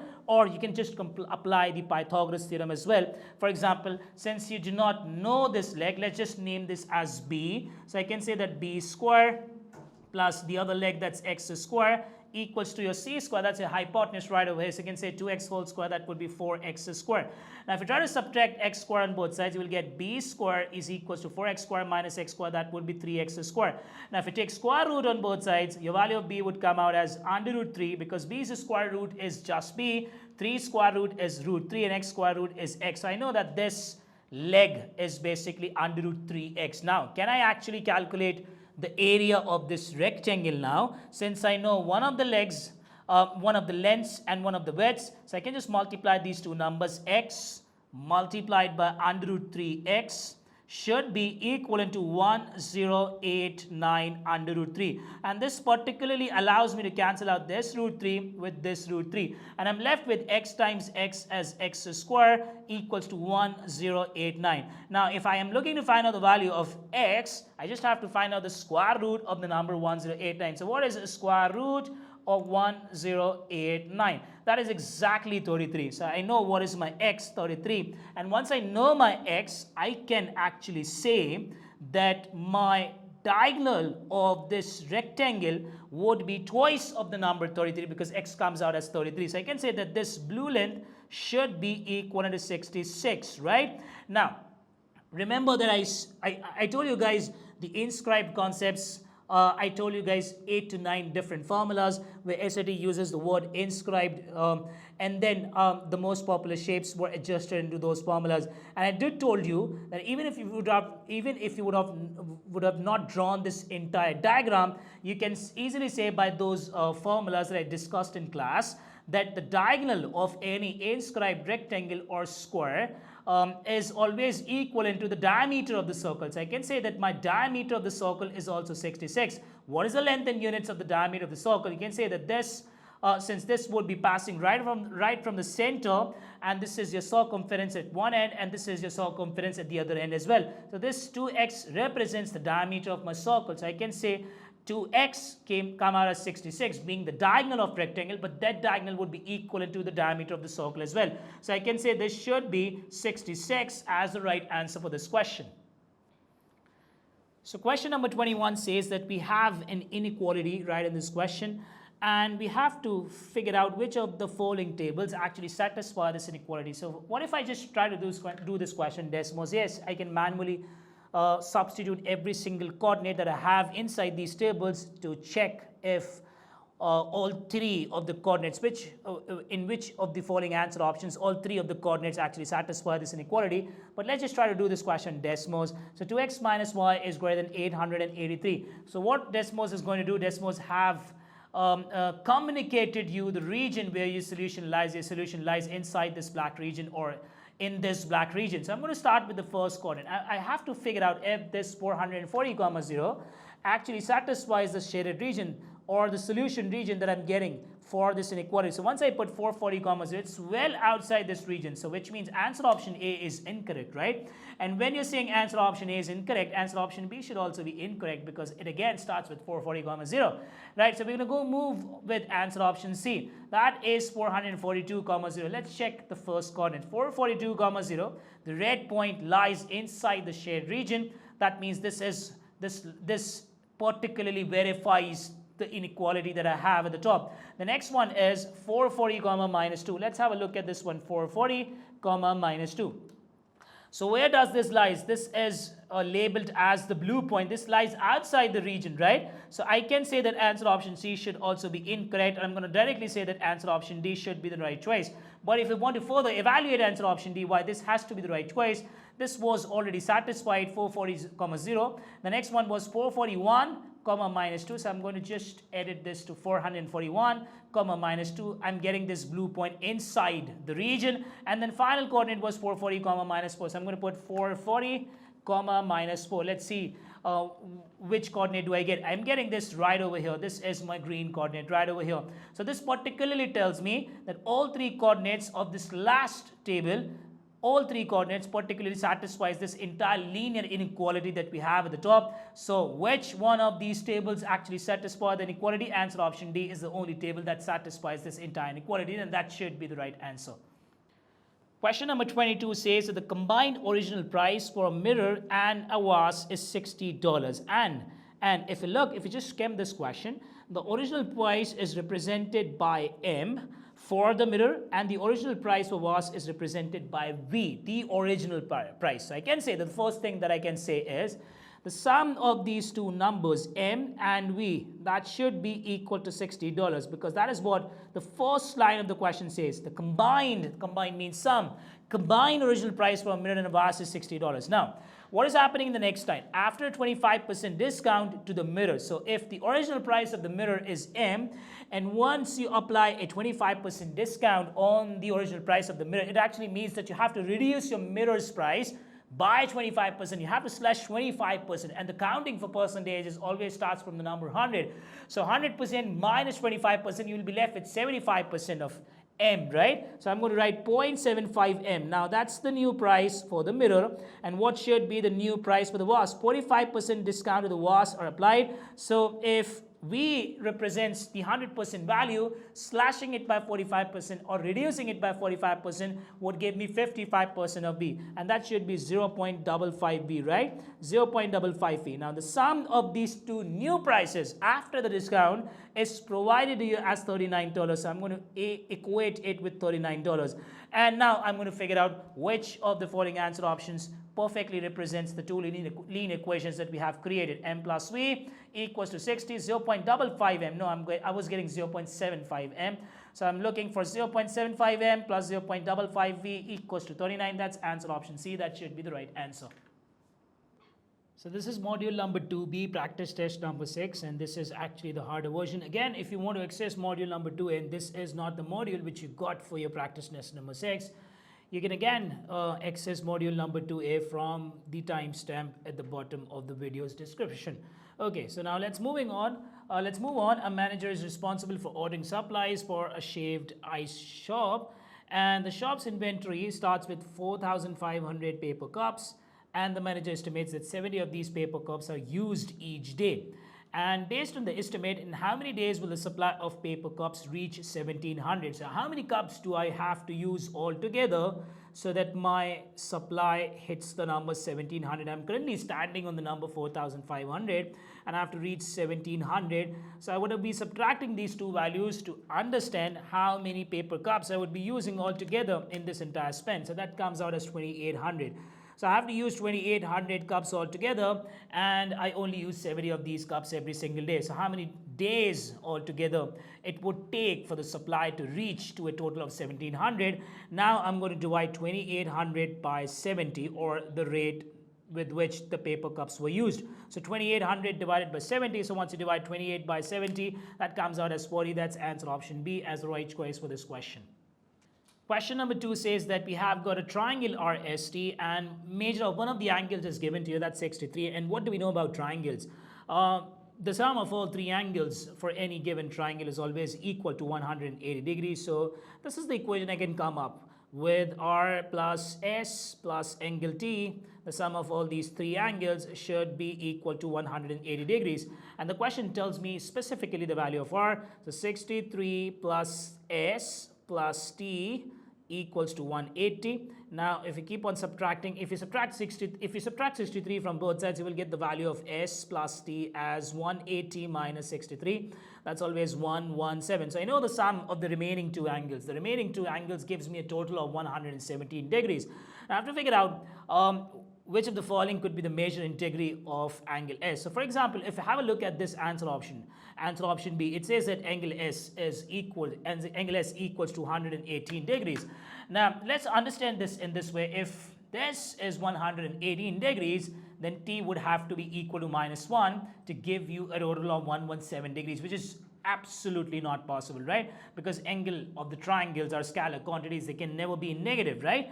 So that's why I can say that this particular angle S or this particular angle T, both of them have to be less than 117, right? It can be 116.9 degrees and T would become 0.1 degrees to give you a total of 117 degrees. For example, if this angle S is 126 degrees, right, you have to add a negative number to get to a total of 117 degrees, which is absolutely not possible. And same is the situation with answer option D as well. Just to understand, this angle can never be 180 degrees, right? Because if this comes out as 180 degrees, you would have to come up with a very huge negative number to get to a total of 117 degrees for these two angles. But answer option A is literally possible. For example, if you put 116 over here, you just need one more for the angle T to reach to a total of 117 degrees, which sounds really much possible. So I'm gonna exclude this one, and I'm gonna go with answer option A as the right choice for this question. For which of the following tables are the values of x and the corresponding values of y solutions to the given inequality? If you want to do this question manually, some people find it a lot quicker to do these type of questions manually. So we can start doing it manually, but obviously we can do it on Desmos as well. So I would look to verify which of these answer options actually, let's actually verify this entire inequality. So let's start with answer option A. It says that when x is 2, y is 19. So I'm going to put 19 over here. So 19 is greater than, and then I'm going to put 2 over here. So what is 4 times 2? That's 8, and 8 plus 8, that's 16. So 19 actually greater than 16? Yes, it is. So the first coordinate actually satisfies the inequality that we have. Now moving on to the next one, y is 30, so I'm going to put 30 for y, and then for x, right over here, I'm going to put the corresponding value of x, that's 4. So 4 times 4, that's 16, and 16 plus 8 is basically 24. Is 30 greater than 24? Yes, it is. Again, so coordinate number 2 also satisfies the inequality at the top. Now moving on with the last one, y is 41, so I'm going to put 41 right over here, and then x is 6, so 4 times 6, that's 48, 4 times 6, that's 24, and 24 plus 8, that's 32, right? 41 is greater than 32. Yes, 41 is also greater than 32. So every single coordinate actually satisfies this inequality at the top. So I'm going to choose answer option A as a right choice for this question. I'm not going to look at all the other answer options that I have, B, C, and D. But if you want to do this question Desmos, you can just start typing with the inequality first. So the first one is y is greater than 4x plus what? 4x plus 8. So that's my solution region right over here. This red region is my solution region. And now I'm going to put every single coordinate. My first coordinate is 2, 19 for answer option A. The next one is 4, 30. So I'm going to put 4, 30. And the final one is 6, 41. So 6, 41. Okay, now every single one of them, every single of these coordinates actually satisfies the inequality that we have. For example, if I have a look over here, this is your purple coordinate right at the top, the green one and the blue one. So every single coordinate out of the 3 coordinates that we have actually lies in the shaded region, which is why I'm not going to explore answer option B, C, and D. I'm going to hit the answer option A right away as my right choice for this question. Question number 4 says that function f is defined by f of x is equals to this. For what value of x does f of x equals to 5? Now you have to find out the value of x, and the examiner provides you the value of f of x. So I'm going to put f of x as 5. So this is 5 is equals to 9x over 7 plus 8 over 7. Okay, so what if I multiply by 7 throughout? So I will get this as 5 times 7, that would be 35, and 9x over 7 times 7, 7 and 7 are going to cancel each other, and 8 over 7 times 7, that would be just 8. Now subtracting 8, 35 minus 8, I think that would be 26, equals to 9x, and then x would come out as 26 over 9. That's my final answer for the unknown variable x. That's my x, 26 over 9. So that's something that I've substituted away. So I started with my f of x value, which was 5, and then I multiplied everything by 7 on both sides. So 5 times 7 becomes 35, and then 9x plus 8 stays as it is on one side of the equation, and then I subtracted 8 from 35. Okay. 35 minus 8 is not 26. Okay, I just have to erase it. So 35 minus 8 is what? Since I was getting a fractional answer, which is why I was just rechecking it. So 35 minus 8 would be 27, right? And 27 divided by 9 on both sides, that would be 3. So x comes out as 3. That's the right answer. But again, you can do this question Desmos. You can just start with f of x equals to 9 over 7x plus 8 over 7. So I'm going to start with f of x equals to 9 divided by 7 and then x. Okay, it's 9 divided by 7 and then x, and then plus 8 divided by 7. Okay, so 8 divided by 7, and then I know that the value of f of x is equal to 5. So what I can do over here, I can write f of x equals to 5, and then I will try to look at the intersection point. I will try to my attempt is to find out the value of x. I will just try to look at the solution of these two graphs, and from there I can actually figure out the value of x, right? So this is my value of x right over here. X comes out as 3. That should be the right answer to this question. Question number 5 says that during a portion of flight, a small airplane's cruising speed varied between 150 miles per hour and 170 miles per hour, and you have to create an inequality for this entire situation. So, and the examiner labeled the speed as s. I'm going to name the speed as s, and the minimum value of speed, I think, is basically 150. So I'm going to create an equality that s has to be greater than or equal to 150, but at the same time it has to be less than or equal to 170, and it will be a compound inequality. So s is somewhere between 150 and 170 inclusive, and that's mentioned in answer option D. Question number 6 says that graph models the number of active projects a company was working on X months after the end of November 2012. So X represents months after November 2012. Now, according to the model, what is the predicted number of active projects the company was working on at the end of November 2012? So you have to find out the number of projects on November 2012, which means that you're 0 months away from November 2012, which means your y-intercept, right? Your value of x has to be 0 because x represents months after November 2012, and since I have to find out the value of y right on November 2012, it means I am 0 months away from November 2012. So I have to find out the value of y, or the y-intercept of this graph, once x is 0. So that's x0, and you can see right over here, this is your y-intercept, right? That's why I've mentioned at the top. So I can say that the predicted number of reports at the beginning of this experiment or at the end of November 2012 was 5, and that's mentioned in answer option D. That should be the right one. In the linear function h of 28 is equals to 15 and h of 26 is equal to 22. Now, which equation defines h? Now, you need to understand this is your x and this is your y. So I can say that I know one of the coordinates on this function. One of them is 28, 15, and the other one of them is 26, 22. Now I can apply the gradient formula, which is always y2 minus y1 divided by x2 minus x1, right? So what would be my y2 minus y1? So 22 minus 15, that would be 7. That's my y2 minus y1. Divided by x2 minus x1 would be 26 minus 28. I think that's minus 2. So I'm getting a gradient of negative 7 over 2 and negative 3.5. And I think it's mentioned in answer option C and D. So I'm going to eliminate answer option A and answer option B. I need to find out the y-intercept of the function as well. It's a linear equation that we're dealing with. So you can just always start with y is equals to mx plus c, put all the coordinates. But at the same time, you can just check answer option C or D as well. For example, if you put 28 in the function, you should get your value of y as 15. So for example, if I put 28 right over here, 28 divided by 2, that would be 14. And 14 is going to multiply itself by 7, right, with a negative behind.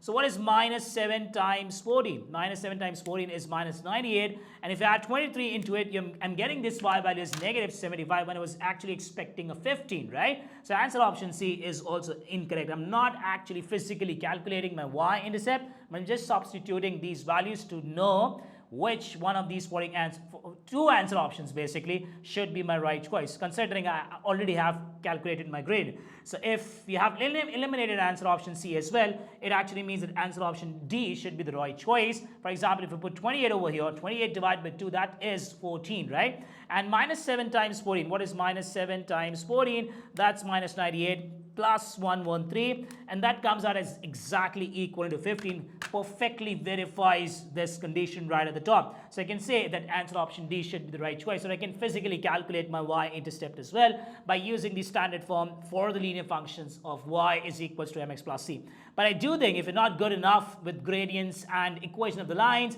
I really think that you should attempt this question in Desmos. So we're going to start with the table function first. And then I'm going to put all the coordinates, so 28 and 15, 28 and 15 right from the top, and then 26 and 22, 26, 26 and 22, and then I'm going to do the linear regression, the automatic linear regression that gives me y is equals to minus 3.5x plus 113. At least I know the y-intercept. That's 113 right over here, and right over here is answer option B or D. Any one of them could be the right choice, but at the same time, I've got a negative 3.5, and 2 over 7 is not negative 3 or 3.5. It's actually big. It should be lower than 1, right? So this is negative 7 over 2. But still, if you want to figure out what is minus 3.5 in the form of fractions, you can just type minus 3.5 and type the fraction button, and you will know that this is actually equal to minus 7 divided by 2, and that's mentioned in answer option D. So question number 8 says that we have got a linear relationship between C, the number of cars, and the number of passengers P. So one thing that I can do in this question is, what if I take these values and put these values in every single of my answer option and just try to check through trial and error approach which one of these should be the right equation for the system. For example, if I just check the first coordinate from the first equation that I have, 55c minus p equals to that, I'm going to put everything on my scientific calculator. So I've typed 55, and the value of c is 3, the first thing, and minus the value of p, which is 174. So once I put this on my calculator, I'm getting this equal to minus 9. So the first coordinate perfectly verifies the first equation that we have. Now, if I try to check it from the second coordinate, so 55 times 5, and then I'm going to do minus 284, right? Minus 284, just to confirm, it's again coming equal to minus 9. So the first two coordinates obviously satisfy. So obviously the third one should also satisfy, considering it's a linear equation. But just for the satisfaction, you can just put 55 times 10 in answer option A, and then minus the value of P, which is basically 559. That's the last coordinate that you have, and it's again coming equal to minus 9. So I can say that answer option A should be the right answer for this question, or you can just put everything on the table version of Desmos.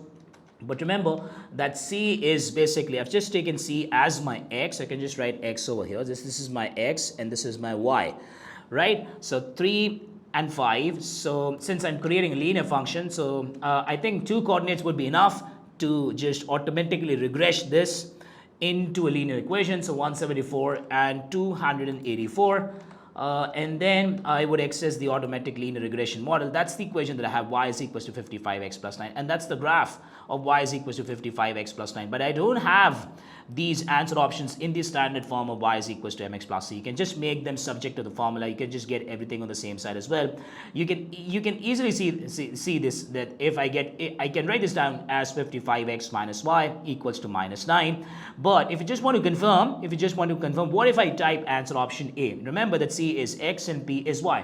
So 55x minus y equals to minus 9. Once I do this, I'm getting this red line right on the top of the black linear function that the automatic regression created initially, right? Which means that this is basically the right equivalent form to the equation that Desmos created for me. Answer option A gives me the right equivalent form, right? You can just zoom in up, or you can just put the next answer option to just confirm if answer option A is really is really at the top of this black line. For example, you can just remove it from here and you can just shade it again just to confirm if the red line appears directly over the black line. Or you can just use different answer options. For example, answer option B says 55x minus y equals to 9. So I can just put 9 over here instead of minus 9. So I can see that this red line is now not equivalent to the black line that the Desmos function created, which means answer option B should not be the right choice. Now the last answer option says 55y minus x. So I can just replace y and x. 55y minus x equals to minus 9.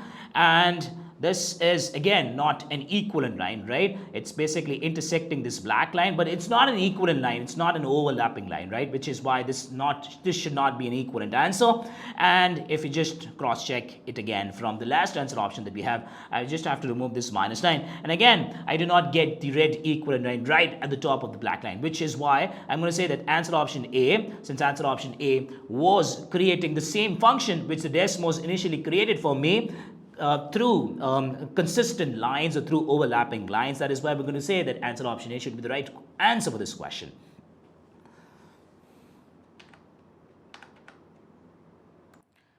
Now question number 9 gives you a quadratic equation, and again, which of the following is a solution to the given equation? But let's have a look at the answer options that you have. Every single answer option is in radical form. And the problem with Desmos is that Desmos does not gives you the exact radical answers. It will convert these values into decimals, so you would have to manually check which of these would be the right choice that matches the value provided by your Desmos, or the x-intercept or the solutions of the equation provided to you by your Desmos. But I think that the most effective approach of solving these type of quadratic equations would again be your scientific calculator, because scientific calculator have a built-in mode that allows you to get radical answers for all these type of quadratic equations. So if you can just check this out, I've just typed mode, and then I've selected number 5, which is my EQN or my equation. And since I'm dealing with a quadratic equation, that's on number 3, ax squared plus bx plus c equals to 0. So I've just typed 3, and then I'm going to put every single thing. So what is w squared's coefficient? That's 1. And then what is w's coefficient? That's 12. And then what is the constant term that you're dealing with? That's minus 40 equals to, once I've typed equals to, I'm getting the first solution for this equation, or x1 you can say, that's minus 6 plus 2 under root 19. And that's mentioned in answer option D. The next solution is minus 6 minus 2 under root 19. That's nowhere mentioned in the question, but at least we have the first solution mentioned in the question as minus 6 plus 2 under root 19. That should be the right one. Question number 10 says, what is the y-coordinate of the y-intercept of the graph of 3x over 7 equals to minus 5y over 9 plus 21? So I'm looking to find out the y-intercepts, and at y-intercept, the value of x is always 0. So you can just manually put 0 over here. So once you put x as 0, 3 times 0 divided by 7 would be just 0, right? So 0 equals to minus 5y over 9 plus 21. So if you add 5y over 9 on both sides, you will be left with 5y over 9 on your left-hand side equals to 21. And then you're going to multiply by 9 on both sides. So I have 21 times 9, that's 189. So I'm getting 5y equals to 189, and everything divided by 5. So y comes out as 189 divided by 5. So that is exactly 37.8. That's one way of doing this question. That's 37.8 right over here. The other method of doing this question is if you could just plot this entire graph on Desmos. Desmos is going to tell you your y-intercept. So I'm going to start with 3x divided by 7.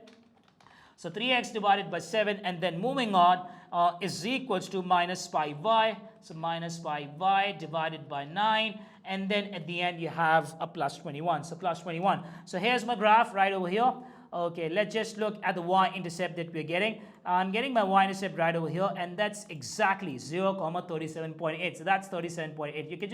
You can just export this coordinate, remove this 0, and then just if you want to convert this in the form of fractions, you can quote 189 over 5 as well if you want to, because some people get confused with decimal values. That should be the right answer for this question. What system of linear equations is represented by the line shown? Now, the first thing that I notice in this question is an x-intercept right at 8, 0, right? This is your x-intercept right at 8, 0, right over here. Right over here. So, I think the easiest approach of doing this question is without using a head. What if I type every single answer option that I have? I would start with typing with the first one, and then I will try to edit everything on my Desmos. So 8x plus 4y is equal to 32. That's my first equation. And let's see what type of graph do I get. 8x plus 4y is equal to 32. I still believe that's the safest approach of doing these type of questions, right? So minus 10x and then minus 4y. Minus 4y is equals to minus 64, equals to minus 64. Okay, now what do I get as my intersection point? I'm getting my intersection point right over here. That's nowhere close to 8, 0, right? So I'm going to ignore answer option A. Answer option A cannot be my right choice. So let's eliminate answer option A. Moving on to the next one, that's 8x minus 4y. So let's just remove plus and put a minus. And the next one is minus 10x plus 4y. Let's just remove a minus and put a plus 4y. Again, I'm not getting my intersection point as 8, 0. That's again not the right choice. Now moving on to the next one, 4x minus 10y is equals to 32. So let's put a 4 over here. And let's put a 10 over here. So that's 4x minus 10y equals to 32. But I see one of my lines giving me a positive slope, right? The green line, that's giving me a positive slope. And in this question, both of these two lines have a negative slope. They're coming downwards. This green line is going upwards. That should not be the right answer as well. But if still if you want to get a good picture, let's just type the second equation as well. Minus 8x plus 10y equals to minus 64. So that's 10. And that's minus 8x, minus 8x. Let's see what do I get. I'm getting my intersection point at 8, 0, but I'm not getting the right pair of graphs. My original pair of graphs are coming downwards while moving from left to right, giving me a negative slope, right? These two graphs are going upwards, so obviously answer option B and C, all of them are incorrect. So obviously answer option D should be the right choice. But if you want to just again confirm, you can go with answer option D. You can just type everything that you see in answer option D. 4x plus 10y is equals to 32, and then minus 8x and then minus 10y equals to minus 64. And then you will notice a complete identical picture to what you have in this question right over here. Right over here. Again, you're getting your intersection point at 8, 0. Just have a look at your y-intercept. I am getting my y-intercept for the top line somewhere between 6 and 7. This is 6.4. Makes a lot of sense. I'm getting my y-intercept for the bottom line somewhere between 3 and 4. Very close to 3. Right? And this is 3.2. Makes sense again. So I'm pretty sure that the right answer for this question should be answer option D. The solution to the given systems of equation is x, y. What is the value of 6 times x minus 2? Now, the first thing that I've noticed, considering the mentality of your SAT examiner, they like to give you simultaneous equations where once you add or subtract two equations, you normally get very close to your right answer. Just in one step, right? So for example, if I try to add these two equations, because I can see a minus 4 times y plus 7 at the top and positive 4 times y plus 7 at the bottom. So once I add these two values, these two equations, I would obviously be able to eliminate the term y, right? So x minus 2 added into x minus 2 will give you what? 2 times x minus 2, right? But minus 4 times y plus 7, once added into positive 4 times y plus 7, that will be eliminated, right? So, and then 117 plus 442, again, always use the scientific calculators for all these type of petty calculations. 117 plus 442, that's 559. So I know the value of 2 times x minus 2, that's 559. But I'm not looking to find out 2 times x minus 2. Instead, I'm looking to find out 6 times x minus 2. So what if I multiply by 3? because 2 times 3 gives you a 6. So that would become 6 times x minus 2. So I'm going to multiply by 3 over here as well. So what do I get? 6 times x minus 2 comes out equal to what is 559 times 3. That comes out as 1677. That should be the right answer for this question. Now, another way of doing this question is just type every single thing on your Desmos. I'm going to share two more effective approaches of doing this question. Just type every single thing on your Desmos, and you will get your value of x, right? Once you have your x, subtract 2 from x and then multiply it by 6. That's another way of doing this question, right? But what if I take x minus 2 as a? What if I considered x minus 2 as a? So once I have the value of x minus 2, I have the value of a, right? And what if I take y plus 7 as b? So my equation would sound as a minus 4b equals to 117. Just keep this in mind. My equation would sound as a minus 4b equals to 117. But once I'm going to type this on my Desmos, I'm not going to type this as a, right? I'm obviously going to type this as x because Desmos won't be able to plot graphs for a and b. Desmos take variables for x and y only, right?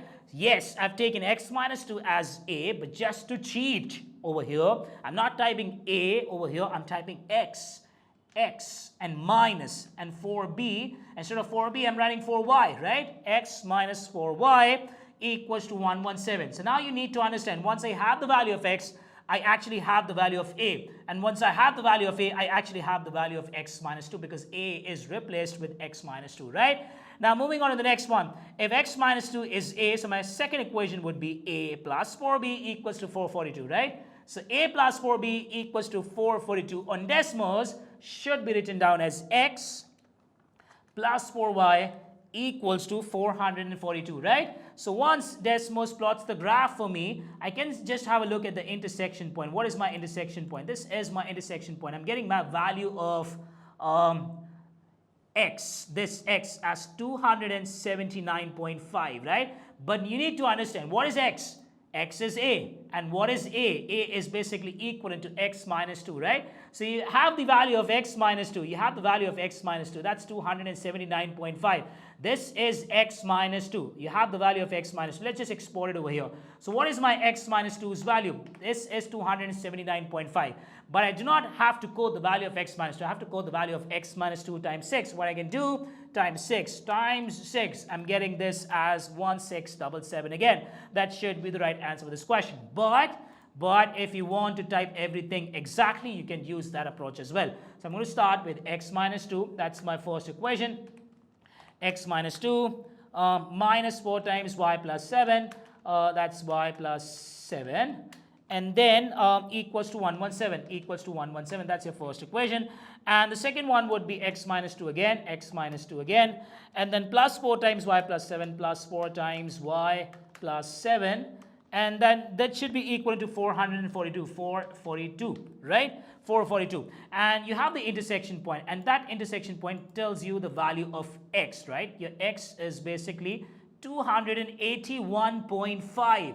Now this is your value of x. You can just name this as a as well if you want to. Let's just name this as a. A equals to 281.5. So I need to find out what is a minus 2 times 6. I can just type 6 and then times and then a minus 2, and then Desmos gives me the right answer as 1677 again. So question number 13 says, what is the minimum value of the given function, right? And minimum value of the function actually means minimum value of y, vertex of y, which is represented by k, right? Now in my formula sheet, I have discussed the exact formula for vertex of y, or k. That's always equal to minus b squared divided by 4a plus c. You can just put this formula directly, and then obviously you will get the vertex of y as well. Or you can just graph this entire equation on your Desmos, and Desmos can actually again tell you the minimum turning point of this given function, right? Minimum value of y in this given function right on your graph.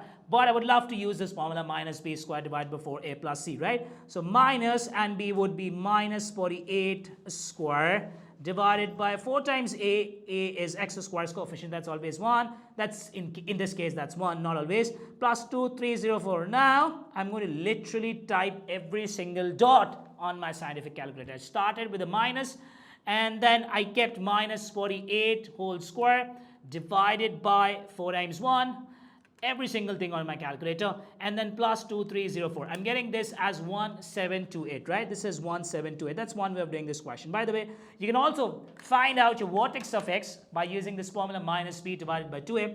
Once you have your vertex of x, that's your x value. You can just use that approach as well if you don't know this formula. Vertex of x is always equal to minus b divided by 2a. We call it h. So you can use this formula as well. Minus, and b is minus 48 divided by twice of a, and a would be 1. So that would come out as positive 24. And once you know that x is 24, you're looking to find out the value of y once x is 24. So you can just put x 24 right over here, and we'll again get the same value of y as 1728. That's another method of doing this question. But I love to use directly this formula, minus b squared divided by 4a plus c, for the vertex of y, or k, or that represents the turning point for the y. Now, I think still, a lot of people would find the Desmos approach as the most effective approach for this question. You can just type everything on Desmos. Desmos is going to plot the entire parabola for you, and you can just go and look at the minimum value of y that you're getting on your Desmos. So I'm going to start with f of x. F of x is equals to, you have x squared, and then you have minus 48x minus 48x, and then plus 2304. And Desmos tells me what? Desmos plots the graph for me. And in that graph, I can actually have a look at my minimum value of y. What is the minimum value of y that I would be getting? That's my minimum value of y. That's the lowest that the graph reached. So I can see that the value of y right over here is 1728. You can just use this approach to confirm or cross-check your answers as well in your original paper. So the right answer of this question should be 1728. So question number 14 says, how many solutions does the given equation have? Since the slopes are not equal, so these lines should actually intersect each other at just exactly one point. Or some people like to interpret it in this way, that since the coefficient of variable x is not equal to coefficient of variable x on the other side, in all these scenarios, you always get just one solution for linear functions, right? So I'm going to go with exactly 1. Or you can just try simplifying this equation. You will get the value of x as 0, which tells you that x is equals to 0 is one of the solutions of this equation. This actually tells you that the graph are going to hit each other at one point, right? Or you can use the Desmos approach as well. You can start with y is equals to minus 49x. And then you can type y is equals to minus 98x. Y is equals to minus 98x. And then you can just zoom things up to see how many intersection points you're getting. I can actually see one intersection point, because I can see a gap over here. And I can see some gap at the bottom as well, which actually means that these two lines, these two graphs, the black one and the purple one, are actually not parallel, right? They are actually hitting each other at some point. You can just zoom things up to understand what exactly is your intersection point. Soon these gaps would start emerging, right? And this is basically your intersection point right over here. That's the only solution for this question. 0, 0 are the only possible values of x and y for these two graphs. But still, I would never do this question in Desmos.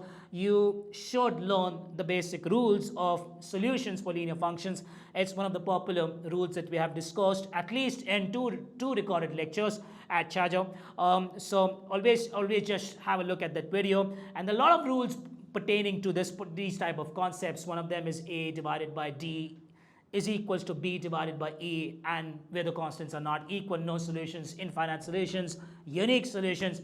And this is pretty much the same question. So just try to make sure that you have mastered this concept essentially, because this is one of the hardest concepts from the chapter of algebra, and every time, and this is one of those concepts that shows up absolutely every time in the paper. Question number 15 says that the function g is defined by g of x is equals to this. Now, the value of g of 7 minus w is 0, right? Now, you need to understand that it was g of x initially, right? It was g of x initially, and after some time, it became g of 7 minus w, right? So someone is trying to replace variable x with 7 minus w. So what if I replace variable x with 7 minus w? What if I put 7 minus w right over here? So this equation would become x. For the first x, I'm going to put 7 minus w. For the second x, I'm going to put 7 minus w again. But 7 minus w minus 2, that would be 5 minus w, right?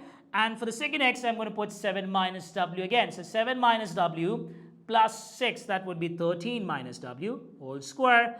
And the examiner said that once you have substituted x as 7 minus w, you have to equate your answer by 0. Is always means is equals to.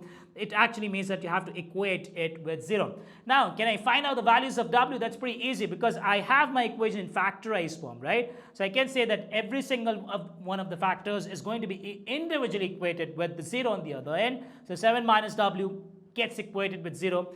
W comes out as 7, right? 5 minus w gets equated with 0. The other value of w comes out as 5.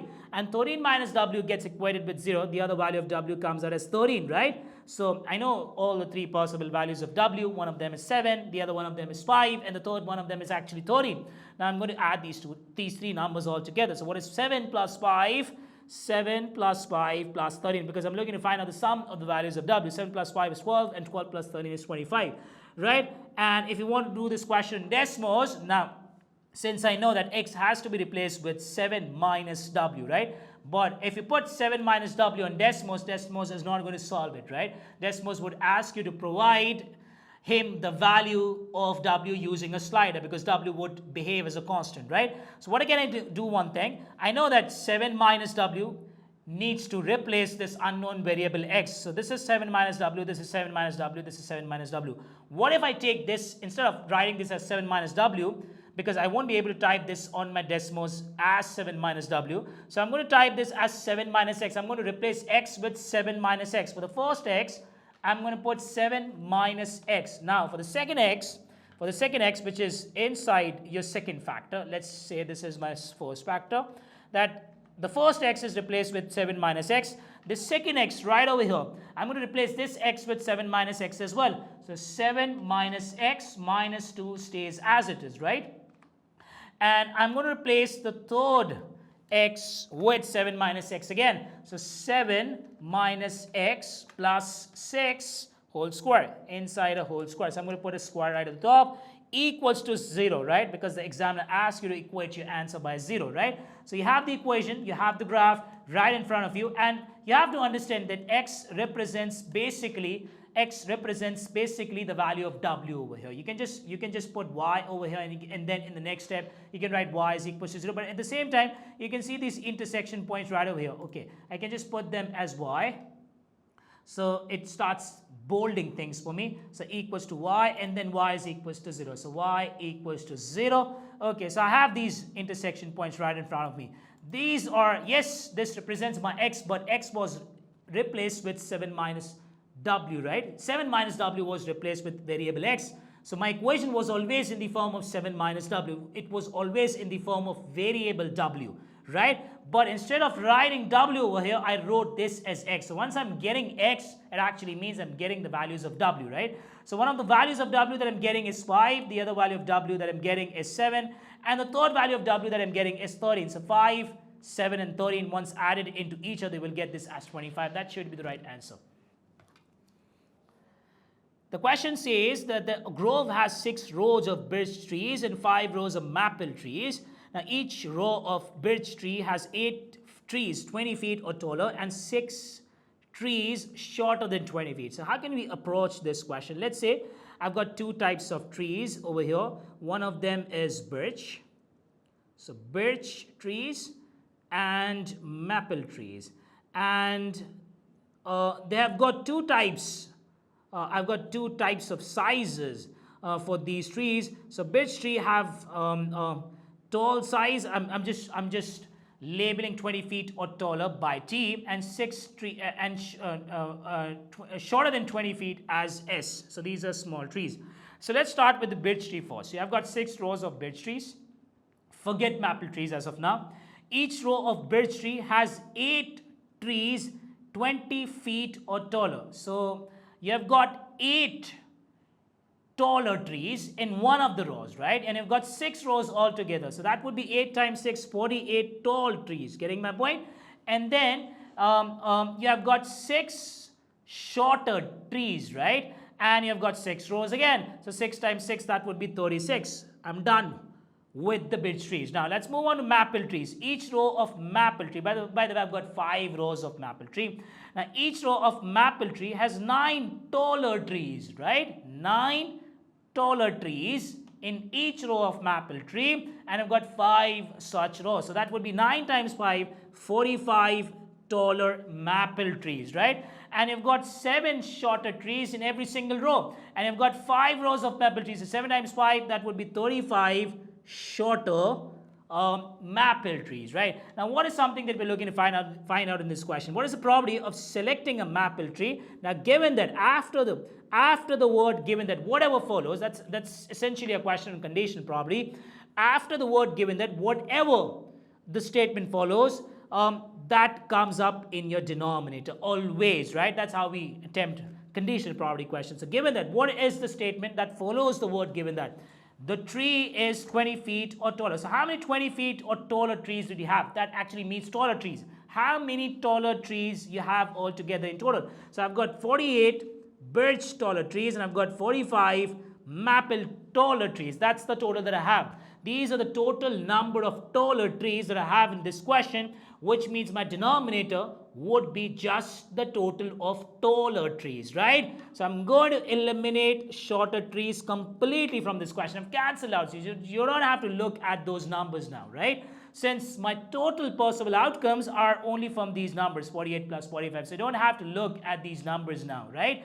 These numbers does not exist in this question anymore. Now, what is something that we're looking to figure out? What is the probability of selecting a maple tree? So how many maple trees do you have out of the total number of trees that you see in your bottom, right? I think 45 were the quantity of maple trees. So I'm going to put 45 right at the top. So I'm going to type 45 divided by 48 plus 45. And let's see, what do I get? I'm getting this as 0.43. And you can just convert this in the form of fraction. That comes out as 15 divided by 31. That should be the right answer to this question.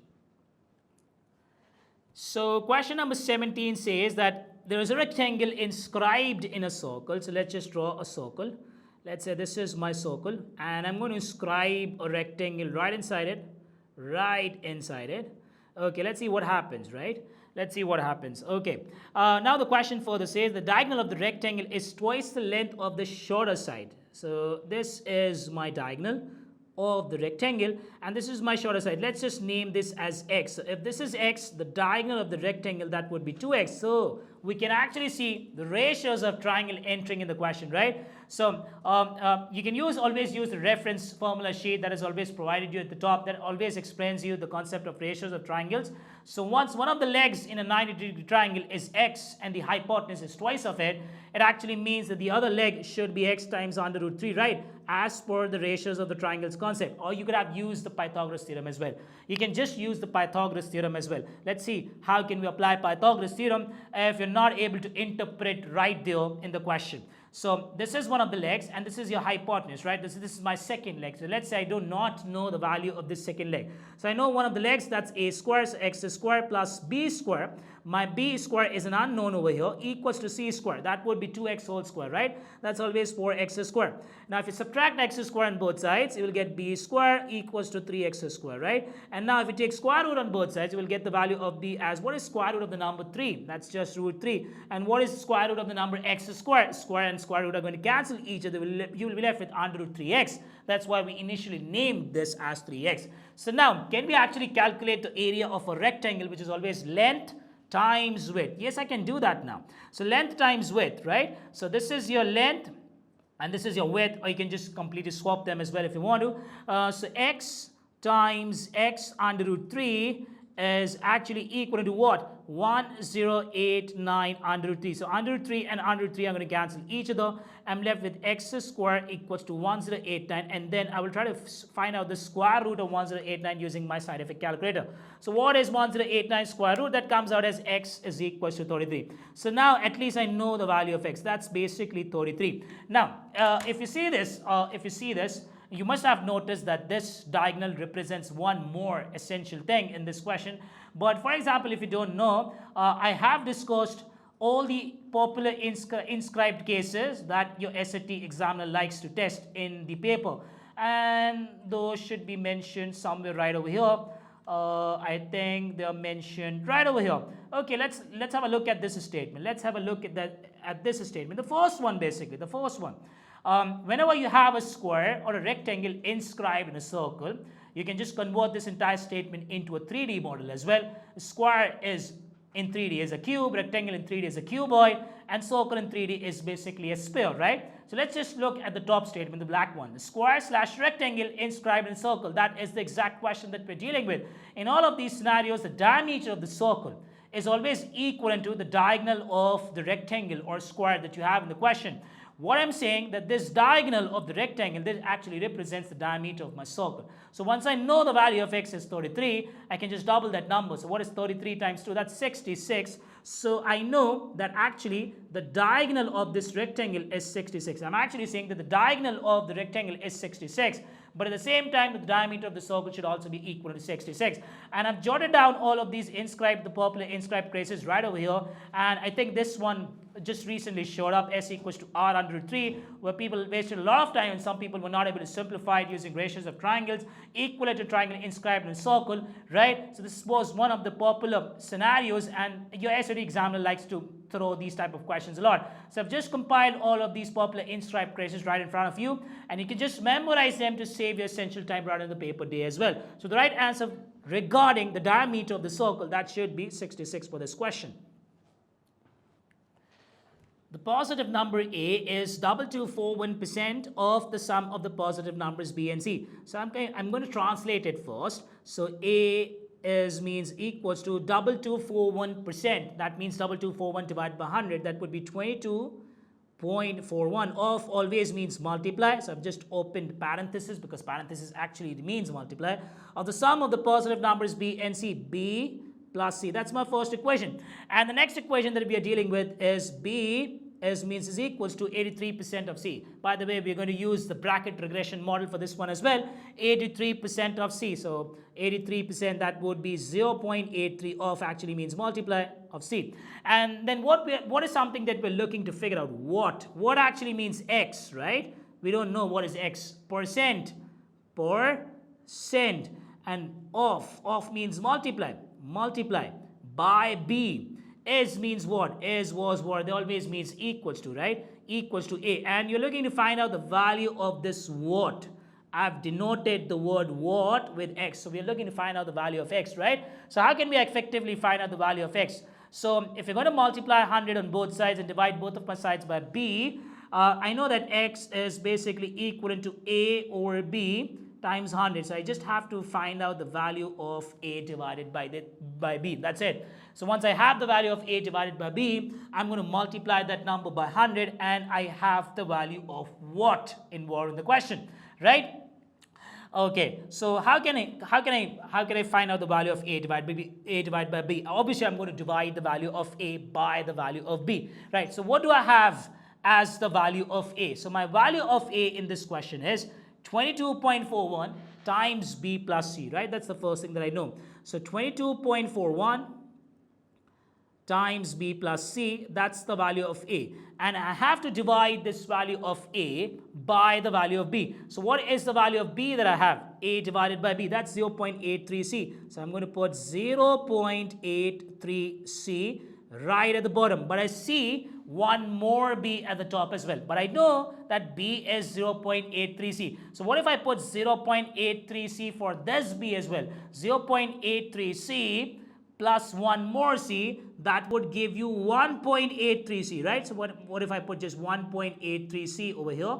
1.83c. And that would actually allow me to cancel out with one c from the top, from one c at the bottom. C and c are going to cancel each other. Now I'm going to use my calculator.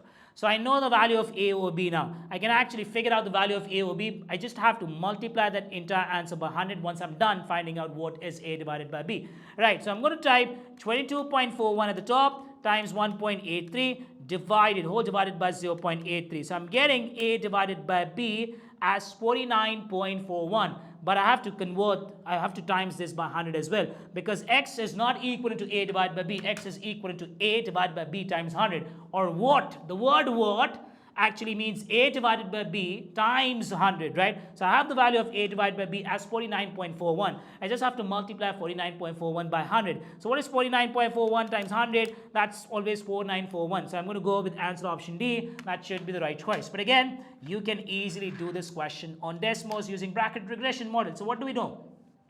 I'm going to open the bracket regression model first.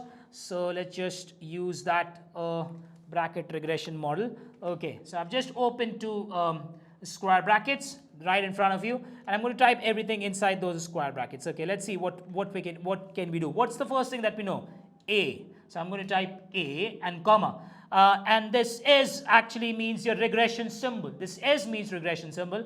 Now I'm going to type what is A actually equivalent to in the next square bracket. 2241. You're going to literally type percent.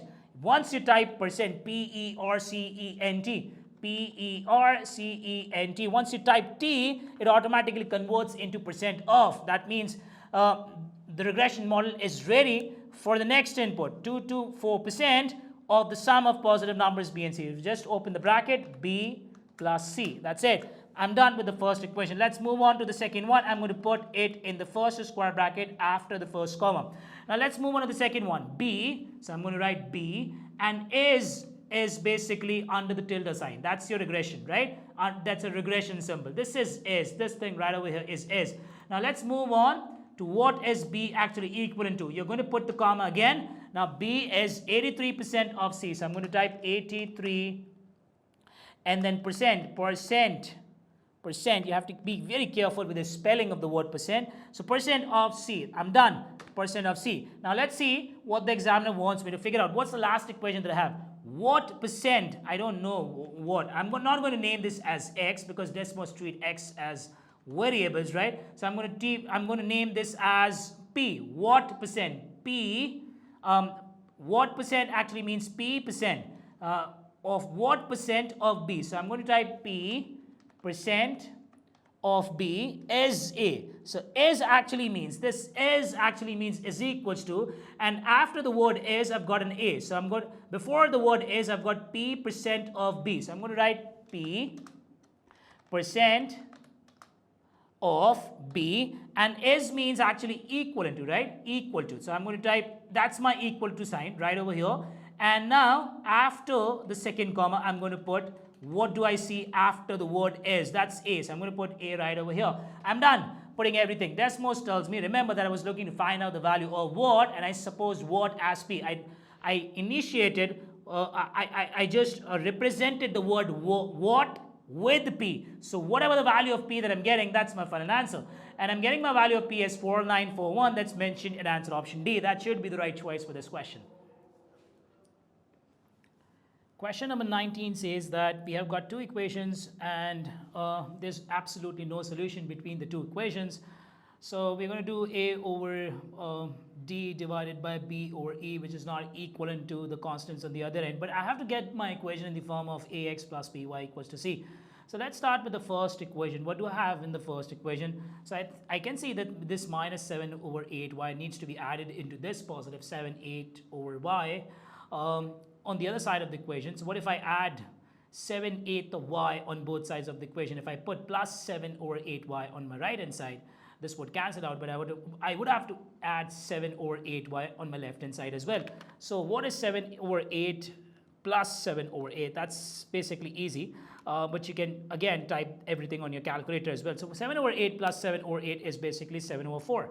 So I will get in the form of AX plus BY equals to C as 7 over 4y minus 5 over 8x is equals to 4 over 7. That's my first equation in the form of AX plus BY equals to C. I will try to get my second equation in the form of obviously Cx plus dy equals to whatever the constants you're comfortable with equals to E, for example. But I have to get this Py on my left hand side, so I can do that 5 over 4x. This would simplify it to 5 over 4x minus Py equals to 15 over 4 minus 7 over 4. But for no solution systems, you can completely ignore the constants as well. If you want to 15 over 4 minus 7 divided by 4, I think that's 2. So that's 2. Now, what was the formula?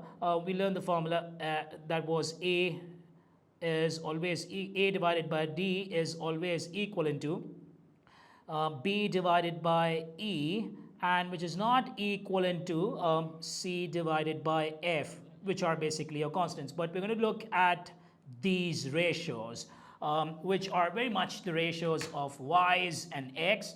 So for example, if I start with variable y, let's say if I'm starting with variable y, so I'm going to type 7 over 4 divided by the coefficient of variable y in my next equation, that's minus p. So I'm going to put minus p at the bottom, and then equals to I'm going to do b divided by e. That would be the ratio of the variable at the coefficient of variable x. So that's minus 5 over 8 in my first equation, and in my second equation I think that's 5 over 4, right? Now I have to cross multiply everything, so I can do 7 over 4 multiplied by 5 over 4. Again, I'm typing everything on my scientific calculator, multiplied by 5 divided by 4. So my left hand side simplifies to 35 over 16 equals to, and minus p is going to multiply itself by minus 5 over 8. That would become 5p over 8. Now I'm going to do multiply 35 over 16 times 8 divided by 5. 35 over 16 times 8 and then divided by 5 everything. So I'm getting the value of p as 7 over 2 or 3.5. I think that should be the right answer for this question on no solutions of linear equations. The table shows three values of x and the corresponding values of y, where g of x is equals to f of x divided by x plus 3, and f is a linear function. Now, I think that's the most important information that we have in this question. F is something which is linear. What is the y-intercept? We're looking for the y-intercept of the graph of y is equals to f of x, which is actually my linear function.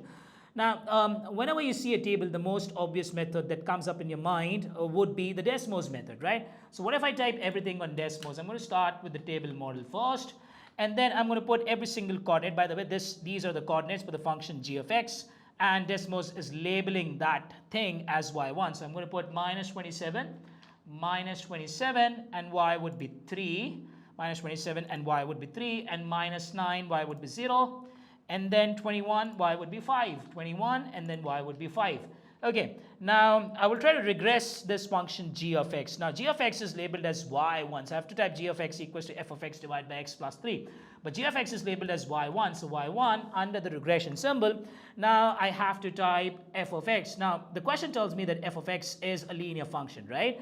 In the numerator I have to type f of x. And what is a linear function? The standard form of any linear function is mx plus c. So I can type f of x as mx1 plus c. I'm going to type x as x1, obviously, because the Desmos has labeled the variable x as x1. So that's my f of x right at the top. And at the bottom, I have to do x plus 3. So I'm going to type again x1 plus 3. So that's plus 3. Okay. Now, Desmos is going to provide me the values of m and c, which are very much the constants involved in the question. But what are mx plus c? What is mx plus c? That's your f of x, right? And this c essentially represents your y-intercept of the function f of x, and this m represents the slope of your function f of x, right? So I can actually see this value of c, that's 36. I can say that the function f of x has a y-intercept at 36. Obviously, the value of x at that point should be 0. At all the y-intercepts in the world, the value of x is always 0. So obviously, I can go with answer option A. That should be the right choice. Yes, there is a manual approach of doing this question, obviously. You can create two coordinates for f of x, and then you can eventually find out the gradient using those coordinates, or the y-intercepts using those coordinates as well. But I think doing this question manually would be very difficult, and it would consume a lot of time, which is why I've done this question using Desmos only. So the question says that a circle has center G and points M and N lie on the circle. So let's try to draw this diagram. Okay, so I have got a circle that has its center right at G, and points M and N lie somewhere on the circle. Line segments MH and NH are tangent to the circle at the points M and N. Okay, so I have to draw two tangents at the circle, and the point of tangency are basically M and N. So let's say this is M, and let's say this is my N, and both of these two tangents, this is MH and this is NH, they would actually meet at the point H, right? So this is MH at the top and NH at the bottom. What else do I know? If the radius of the circle is 168, okay, so let's just draw the radius as well. Okay, that's my radius, that's 168, and that is my radius again, 168 again. And you can see a quadrilateral MGNH, which is basically a kite in this case. If the radius of the circle is 168 and the perimeter of the quadrilateral GMH is 3856. Now, I have discussed this particular property of two tangents of the circle, which always create two congruent triangles. You can have a look at this property right over here. I think that's right over here. So if you have a look over here, I've written OAC, which is basically my top triangle. It will always be congruent to my bottom triangle, that would be OBC, which actually means that this bottom side BC is exactly equal in length to this top side AC, and obviously OA and OB are the radius of the circle. So when I'm saying that this side has to be equivalent to this side, what do we know about this entire quadrilateral MGNH? This entire quadrilateral has a perimeter of 3856, but I essentially know the side lengths of two lengths over here, GM and GN. So what if I subtract 168 and 168 from 3856? I would be left with how many millimeters? 3856 minus 168 times 2, I'm getting 3520. So I know that MH and NH are collectively 3520 millimeters, but at the same time MH and NH are actually equal in length, like this. AC is actually equal to BC. So what I can do, I can just divide the remaining value in millimeters by 2. So 3520 needs to divide itself by 2. So once I do that, I get this as 1760. So this is 1760 and this is also 1760. And by the way, since this MH is a tangent and GM is your radius, tangent is always perpendicular to the radius of the circle. You can just see this 90-degree angle right over here. You can have a look at this property that tangent is always perpendicular to your radius slash diameter. So both of these two tangents are actually perpendicular to your radius. Now, what is one thing that we can do in this question, since we're looking to find out the length GH? That's your length right over here. This is your length GH. So this is a 90-degree triangle. So obviously we can apply Pythagoras theorem, right? So this is my hypotenuse, and 168 and 1760 would therefore be the legs of the triangle, right? So I can do a square plus b square equals to c square. So c square would be GH square.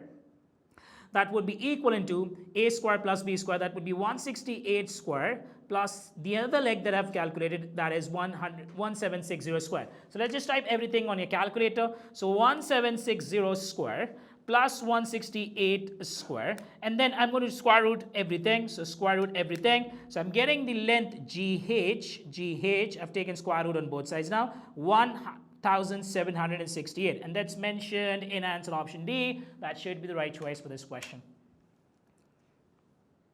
So question number 22 says that function f of x is equals to ax squared plus bx plus c. A, b, and c are constants. Oh, we know 2 points on a parabola where the values of y are actually equal to each other. Whenever you see 2 points in a parabola where the values of y are actually equal to each other, in all these scenarios, the average of the corresponding values of x always tells you your vertex of x, or h, right? We always call vertex of x as h and vertex of y as k. So what should be the average of the numbers 7 and minus 3? So if you add 7 into minus 3, 7 added into minus 3, and then if you try to compute the average of 7 and minus 3, that is basically essentially your vertex of x or h. And what is h equivalent to, right? In a parabola, h is always equivalent to minus b divided by 2a, or negative times coefficient of x divided by twice of coefficient of x squared. So I can equate this with negative times coefficient of x, that's b divided by 2a. A is explicitly written as a in the question. So I'm going to equate it with minus b divided by 2a. I'm trying to solve essentially for b and a in this question. So 7 added into minus 3, that's 4, and 4 divided by 2 would be 2. And I'm left with 2 is equals to minus b divided by 2. If I keep on further simplifying, I can simplify this to calculate b, which comes out as equivalent to negative 4a. That's the first thing that I know. Now, since I'm looking to find out the sum of these two unknown constants, a plus b, I do not know what is a, I do not know what is b, but I've expressed b in terms of a. What do I know? b is equivalent to minus 4a. So if I put minus 4a for b, I do get the sum of a and b. I'm getting the sum of a and b, something that I'm looking to find out in this question as a added into minus 4a, that comes out as minus 3a, right? And I also know the range of the values of a. The question says that if a is an integer greater than 1. So any integer greater than 1, that instantly comes in your head. I think the first integer that comes in my head is basically 2. A can be 2, A can be 3, A can be 4, and so on. So if you put 2 over here, you will get this sum of A plus B as minus 3 times 2 as minus 6. That's mentioned in the answer option, right? So that's answer option A seems correct to me. And if you put 3 over here, this would become minus 9. Putting 4, this would become minus 12. It would keep on decreasing, right? From minus 6 to minus 9 to minus 12 to minus 15, minus 18. And all of those are not even mentioned in the answer options. So one possible value of the sum of A and B, which came out as equivalent to minus 3A, came out equivalent to minus 6 once I substituted one of the possible values of A that I know, that was 2, which is also an integer greater than 1. So that's one way of doing this question. The other way of doing this question would be if you type everything on Desmos again, starting with the table. Let's start with the table. So what do I have? I have 7, 0 and minus 3, 0. These are the two coordinates that I know, 7, 0 and minus 3, 0. And then I have the quadratic equation. I will try to regress this quadratic equation. Y1 is basically equivalent to ax1 and then whole square and then plus bx1 and then x1 and plus c, right? And now I'm going to provide, since this is giving me all of these constants equal to 0, I'm going to provide some information, because considering I typed only 2 coordinates and these are 3 unknown constants, A, B, and C, that is why Desmos has failed to regress this completely for me.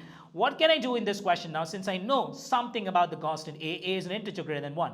So what I can do, I can just open a slider for A. Let's just type A is equals to 2. And you can just step this as 1, considering A is an integer. So once you move your slider, you can type A is greater than 1, or you can just type, since A is greater than 1, the first value of A that comes up in my mind, an integer value, that's 2. So you can type A is greater than equal to 2 till positive infinity under a step of 1, considering A is an integer. So once I move my slider, it is going to move on the integer values from 3 to 4 to 5 to 6 to 7 and 8 and so on.